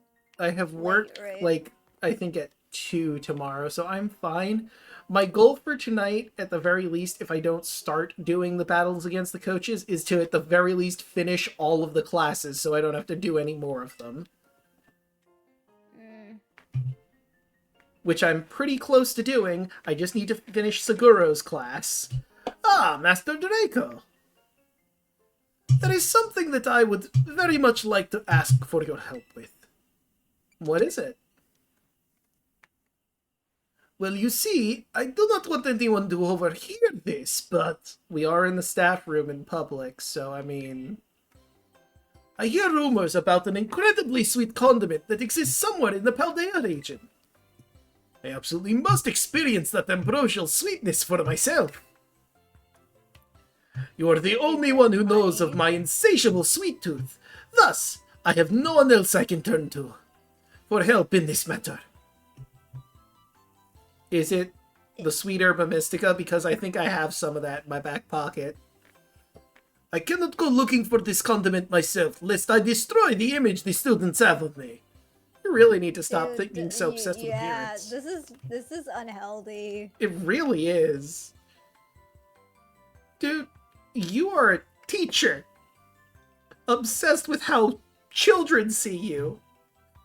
My guy, you could just say, oh, well, you know, I am the home ec teacher, and I need to find this ingredient so I can help people make this recipe because, you know, it's important for class. Whether I want to do it for me personally is irrelevant. This is for class. And people would probably still buy it, man.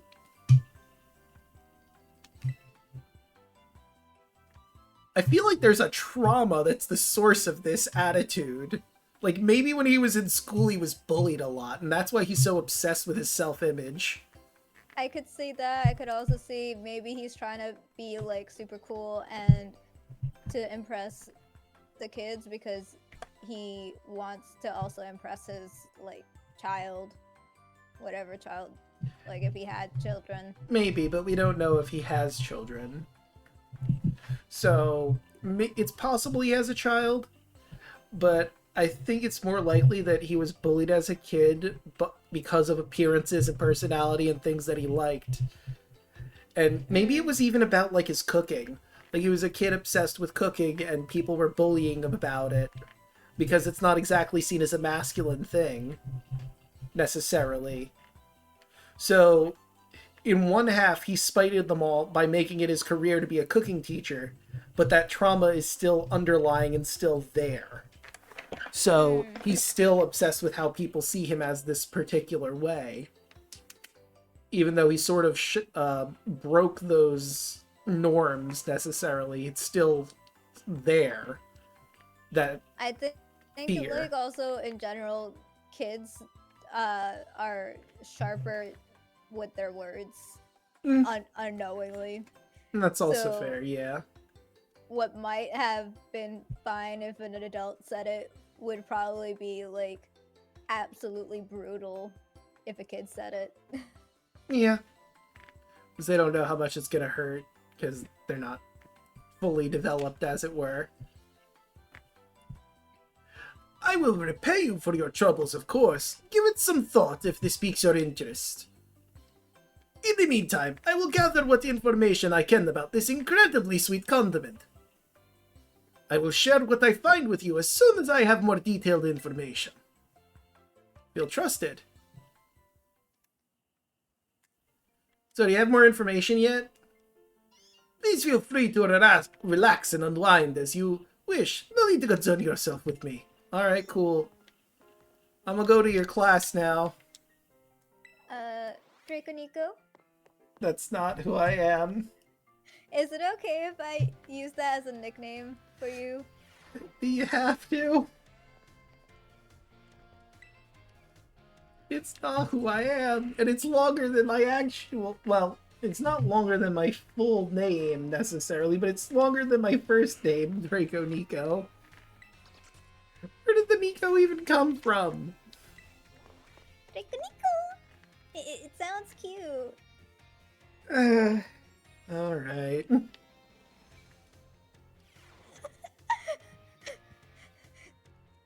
Did we get you to acquiesce into saying Dracolocke is okay? It's not my name. If you must.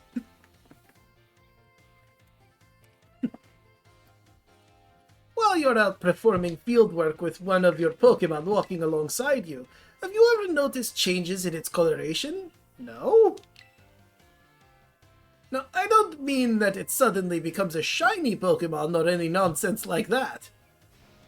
I am speaking of it becoming filthy! I have literally never noticed that ever. Pokémon battle, they get hurt by moves used against them. They get battered by wind and rain. They get covered in sand and mud. They get in a word, filthy. I have seen many trainers walking around with their adorable little Pokémon without addressing this issue. It's deplorable. Yeah, who would do such a thing? Anyway, you should continue with the lesson. Let me ask this question of someone who I am sure would not tolerate such shameful content. Yes, Master Draco. What should you do if your Pokémon is dirty?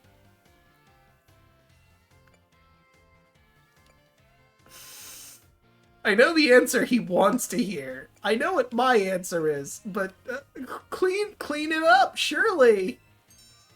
Perfectly correct. I knew I could count on you to provide me with such an answer. I know what the answer you wanted is. Anyway. When your Pokémon are dirty, clean them. This is, of course, simply common sense. While you're having a picnic, you can approach your Pokémon on your team and perform a variety of actions.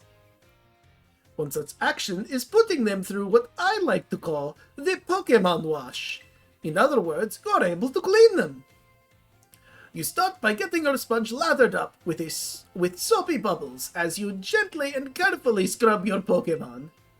Once your Pokémon is nice and covered with soapy bubbles, the bubbles will encapsulate the filth when you simply wash it away with a spray of water. This will get your Pokémon clean and shining bright as a terajewel. It's certainly quite a bit of work, but this will also restore HP and your status conditions.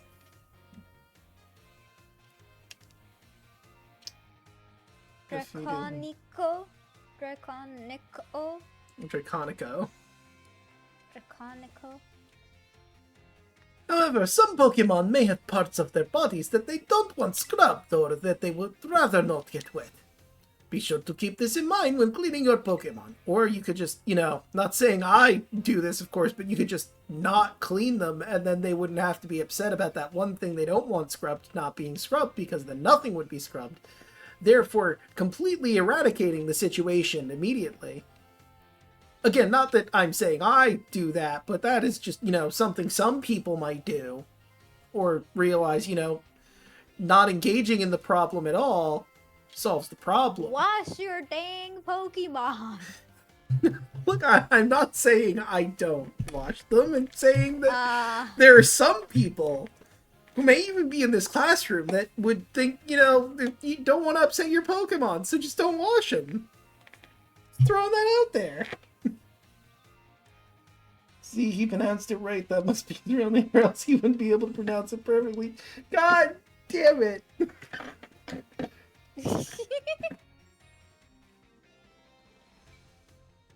The most important point that I must mention is that some Pokemon like to be dirty. See? See, there are some Pokemon that like it.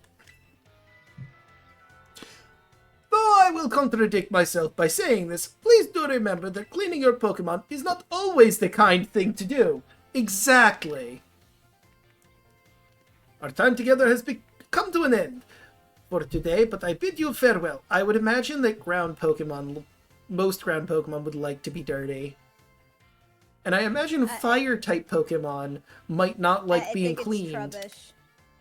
I mean, Trubbish is trash Pokemon, but I think ground Pokemon, because of just simply their nature, like being dirty.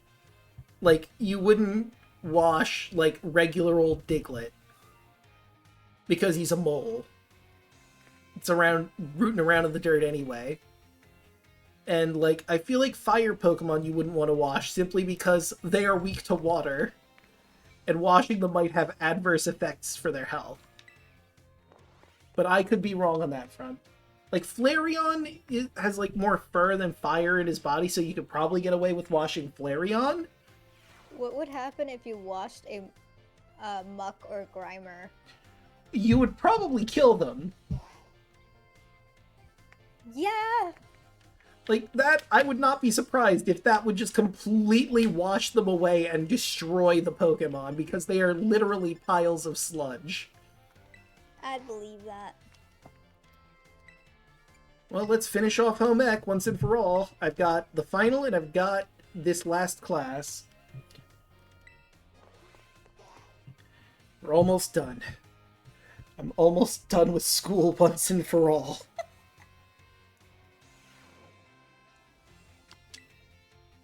Begin our last class together. Home economics is the study of life's necessities, but looking back on our time together, I realize that I focused almost entirely on food. Did you? I don't think you did. You focused on washing Pokemon. You focused on PowerPoints. You focused on food, surely, but there were so many other topics mixed in that weren't food. I could kind of see washing Pokemon as technically related to home ec. Well, I'll agree. Washing Pokemon would be home economics, but he says he's been entirely focused on food, which is not true. Like, he focused on food for, I think, we've been through 6 classes. I don't remember exactly what was in the first class. I want to say that was, like, actually sandwich making. Oh my goodness, Yellingatme is raiding! What? That's crazy! That is, oh my goodness, I did not see this coming, but, well, back to my point. Class 1 talked about sandwiches. Class 2, I believe he talked about, that's when he talked about, like, PowerPoints. So that's 1. Class 3 was when he talked about meal powers. I think Class 4 was also meal powers. Then there was washing Pokemon. And now we're in Class 6. So, like, almost all of them were about food, surely, but there was, like, a lot of them, or, like, at least, I don't know, half or a little less than half that weren't? I don't know. It just seems weird to say almost entirely. I hope it's not too late to shift discussions to discussions of clothing, another necessity in our last class. As I'm sure you are aware, our academy has an air of freedom about it. No, it doesn't. We have uniforms.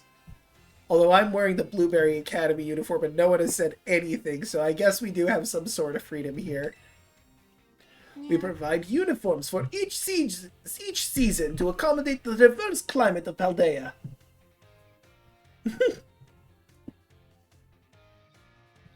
Riku's really enjoying his emotes. Yeah, he's using all the emotes. However, students are free to wear whichever style they wish whenever they please.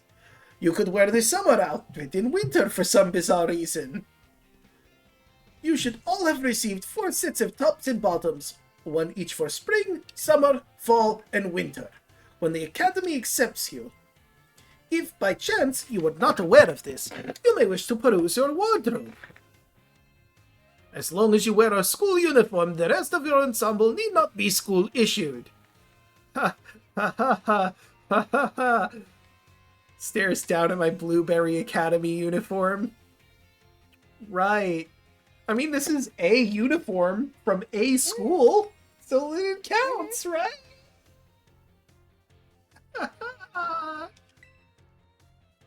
That's how you raid? Yeah, I like spamming.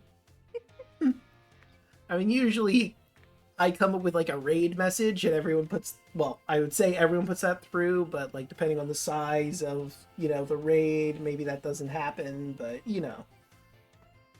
I like doing raid messages. I haven't been raiding people much, so I do what I can. Do you like the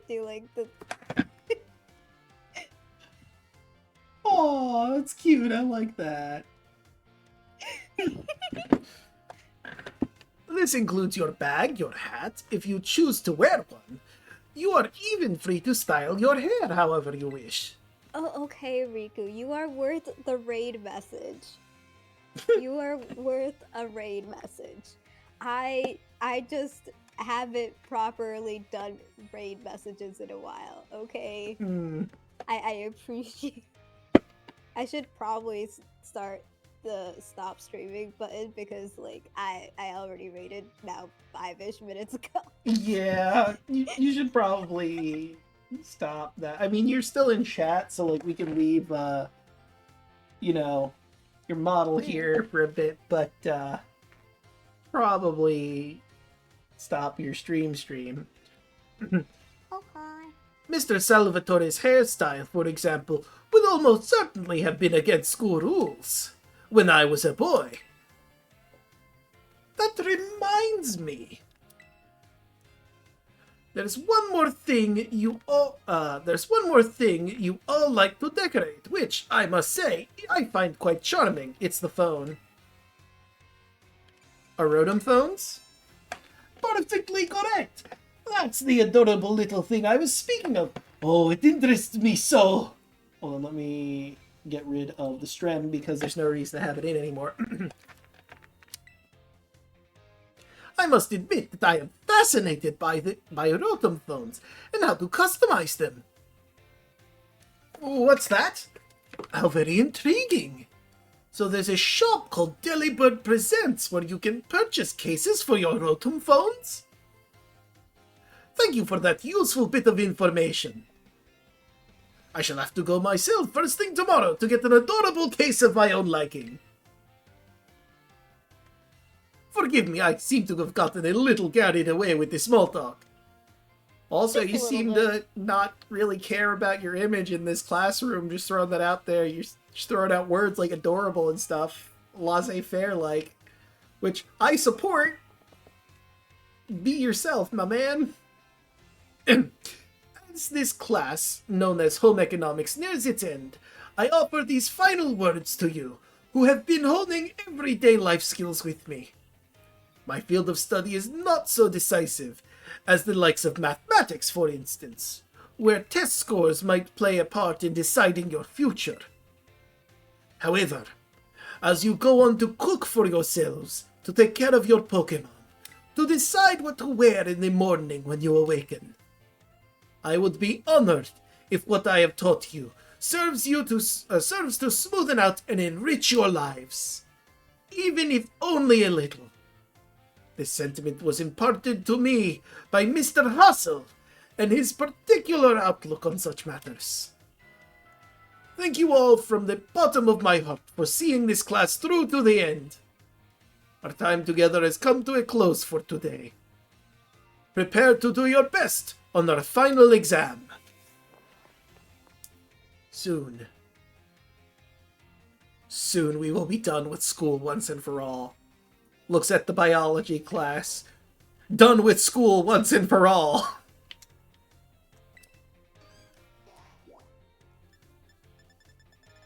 Nope. I would like to finish off home ec. Yes. Alright, let's go to the final. This is it. The Troment of Muth.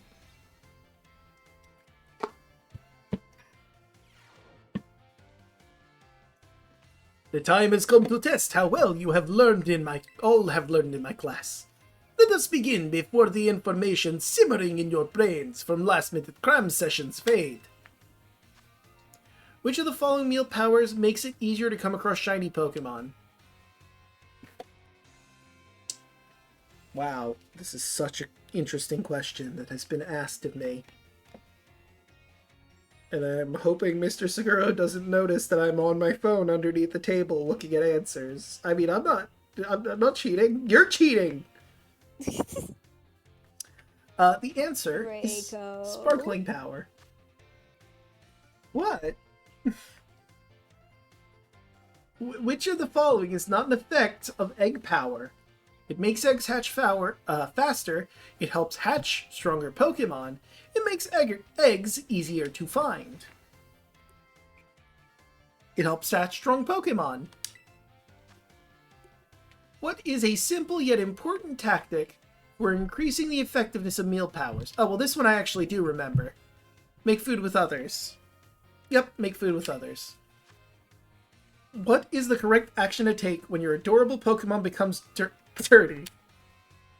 Pokemon Wash, Pokemon Dash, Pokemon Wish, but Jirachi isn't in this game! It's Wash. I want Jirachi. Can I get Jirachi in this game at all? I don't think so. I don't think Jirachi is in this game. Dreams for a second and went to look you up. Nothing appeared under Draconico D-Dragon. Said I had to search up Draco Magnius. Yeah, because that's my name, is the thing. I am not going to change to Draconico D-Dragon. Draconico, blah. I'm not switching to that. See, I can't even say it right anymore. I like pronouncing it Draconico. This question about academy rules. Should you change your uniform tops and bottoms to properly match the season? The answer is it doesn't matter, I'm pretty sure. But yes, you should. Because you don't want to be cold or warm in seasonally. It does not matter. Tisk. Nah, I am not changing my name. You will not find Draconico Dragon. D-Dragon anywhere. The time for answering questions has come to an end. Please stop writing. I made the questions a little easier than I'd planned to, as a way of saying thank you for informing me about the Rotom phone cases. I trust that you all gave this exam everything you had so that you will not have to retake it. Correct, I cheated. I mean, what? I didn't say that. You 3 whole bits to change my name? That's not gonna work. I'm gonna need a bit more than that. I trust you have gave this exam. Oh, wait, I already read that. Please remember. Is there anything that I specifically can do to help change that? I am not going to change my username. Are you absolutely sure? 150,000%. 4 bits. I'm giving you the eyes. Look, it's not happening. I'm putting my foot down. It will not happen. Please I'm giving you the eyes, though. I'm aware you are, but it's not happening. There are some things even the eyes can't fix. Please remember to ask for your scores at the front desk before leaving for the day. Seriously? Yes. There, I put it down. I put it down multiple times. Alright, what did I get? Is it all of them? Yep, 5 out of 5. Are you sure, Draco? Yes! Yes, I am sure. I am not changing my username. Please? No! No! Are you seeing my eyes right now? I am. I am. But no, I'm not.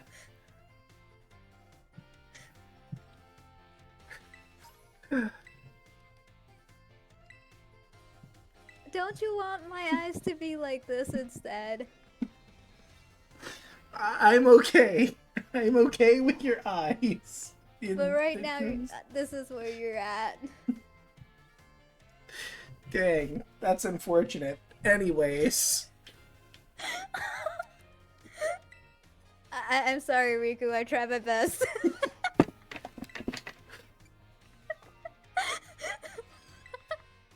Alright, so about Mr. Sakura and his quest that I still need to do. Okay, my love, I will go. Mwah. Love you.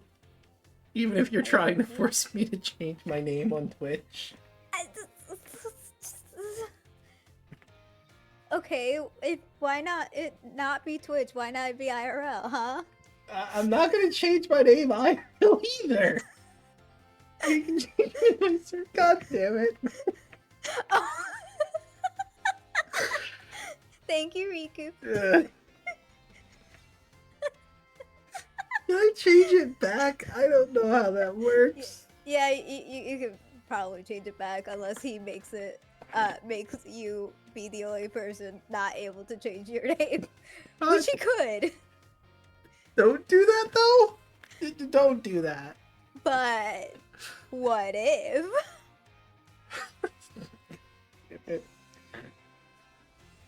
Master Draco, about that matter with which I need your help. I have discovered the name of the incredibly sweet condiment. It is called Sweet Herba Mystica. I'm pretty sure I have that in my bag.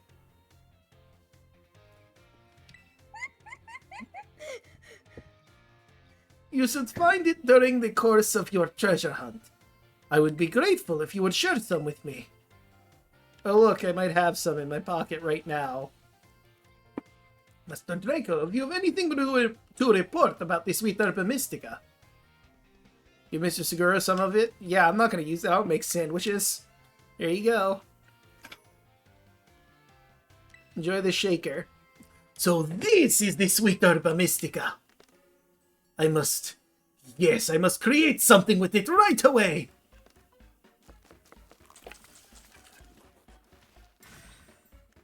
He has a point. I did like, this song is nice.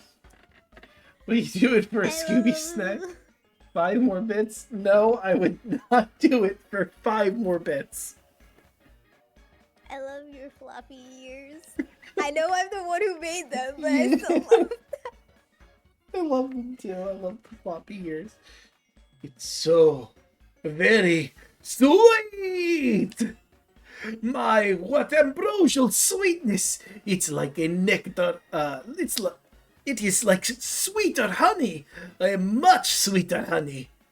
Yes, as if honey's sweetness were multiplied by 100! Hey, Mr. Segura, what you eating? Tell you what, for 600,000 bits, maybe. We'll talk. How much is 600,000, and can we pool it? It's gotta be like $6,000 or something like that. I don't know exactly the exchange rate off the top of my head, but it's something ridiculous. That's why I made it 600,000.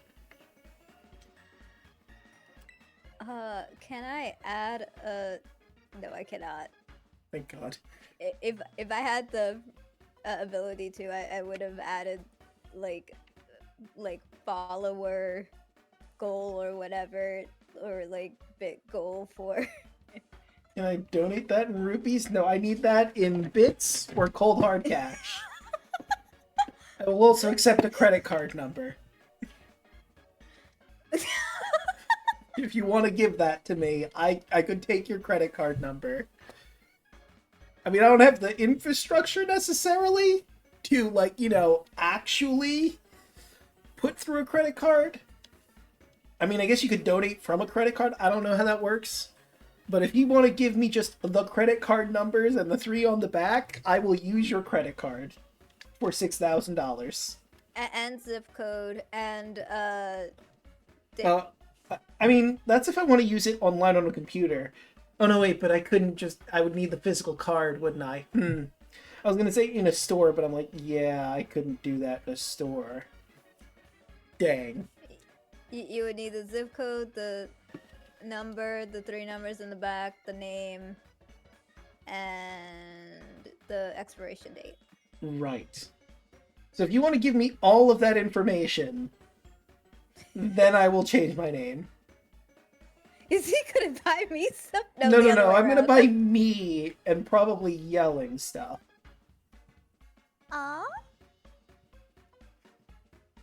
Like what? I mean, I don't know. We'll see what the limit is and do that. If the limit does not exist, what? If it's unlimited spending credit card, I mean, that sounds magical. Like, if I have, like, in theory. I mean, some nice dinners, like, maybe a place to live if it's truly unlimited spending on this magical credit card we're talking about. New car. Yeah, you probably need that. But, like, I just realized when I went shopping, I forgot to get a birthday card. Dang it. Oh, I need to get a birthday card as well. Okay.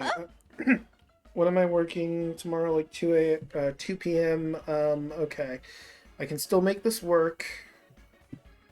I just need to either go before work or, like, that's 9 p.m. I'll just go before card work. Let's crack them. I mean, no, that's okay. No, I mean, if you're giving me your credit card information, you can just buy it yourself with your credit card that you already have. It smells super sweet, and you looked so happy eating it. No, you see, there's a reason for this. You don't look like someone who likes sweets, but that's pretty cool. Pretty cool? Yeah, it's almost like if you're genuinely yourself and you show confidence in the things that you like, it won't matter how people perceive you. Imagine that. I mean, a lot of adults still haven't figured that out, so... Yes, and I want to beat this lesson home to make sure anyone who is watching knows. Be yourself. Be confident in who you are, and everything will work out fine. I mean, unless you're in, like, a place where people are going to, like, hurt you for that sort of thing. Which, I mean, in that case, try to get the hell out of there as soon as you can, within your means, but... Be yourself unapologetically is the point of the entire lesson here. I have spent my entire life trying to maintain the image that others have of me. But now I see that it is possible to reconcile the difference between my outward appearance and my inner love of sweets. Well then, Master Draco, here is a reward for your efforts, as promised. A Slowpoke cup. Cool. If I ever go on a picnic, I could use this. Slowpoke cup? Yep, a cup for big-time Pokemon fans. Kids will happily drink out of it, making it a boon to parents. So, I mean, I guess if you want that Slowpoke cup, you're gonna have to go through Mr. Seguro's class and give him an Sweet Herba Mystica. Yes. Right, so you're gonna have to find a Sweet Herba Mystica and complete his entire class. So you're gonna have to look into that. I am fine with this. Okay. Also, Draco, can you swap my thingamajig Your back? thingamajig back? My model. What do you want me to do with your model? Move it? Swap it to the other one. The other one? Oh, you mean the PNG? Okay. So I can finally, like, actually shut down this. Okay. Off and... Nope, that's me. Guest PNG. There you are. Yippee! Thanks to you, I was able to have a most delectably sweet experience. Moreover, I even feel that my narrow-minded views have broadened ever so slightly. Please accept my heartiest of thanks. Formed a close bond with Mr. Seguro.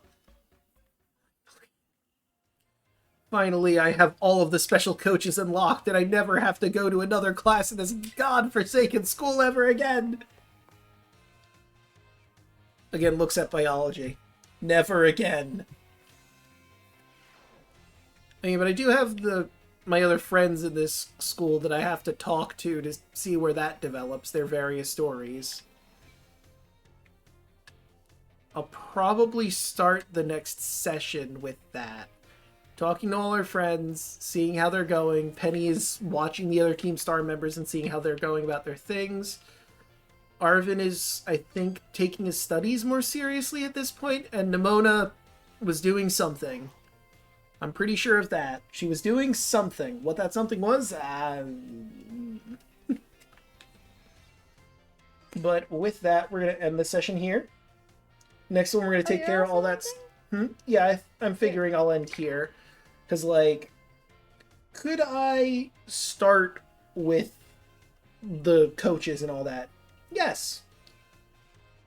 Could I start going through my Nimona, Penny, and Arvin's story stuff in the school? Again, yes. But this just seems like a good place to stop after completing all the class nonsense, you know? Plus, it also gives you some time to battle the Elite Four, and also go to Area Zero possibly next time. And me some time to actually clip the stream on your stream as well, because now it's not a 5-hour VOD. Yeah, it's only 4 hours and 5 minutes and 24 seconds of climbing. But with all that said and done, how about we find someone to raid? Who is Live right now, aside from moi? Riku, are you gonna be leaving? Okay, it took a while to load. Let's see, there's Hachiko.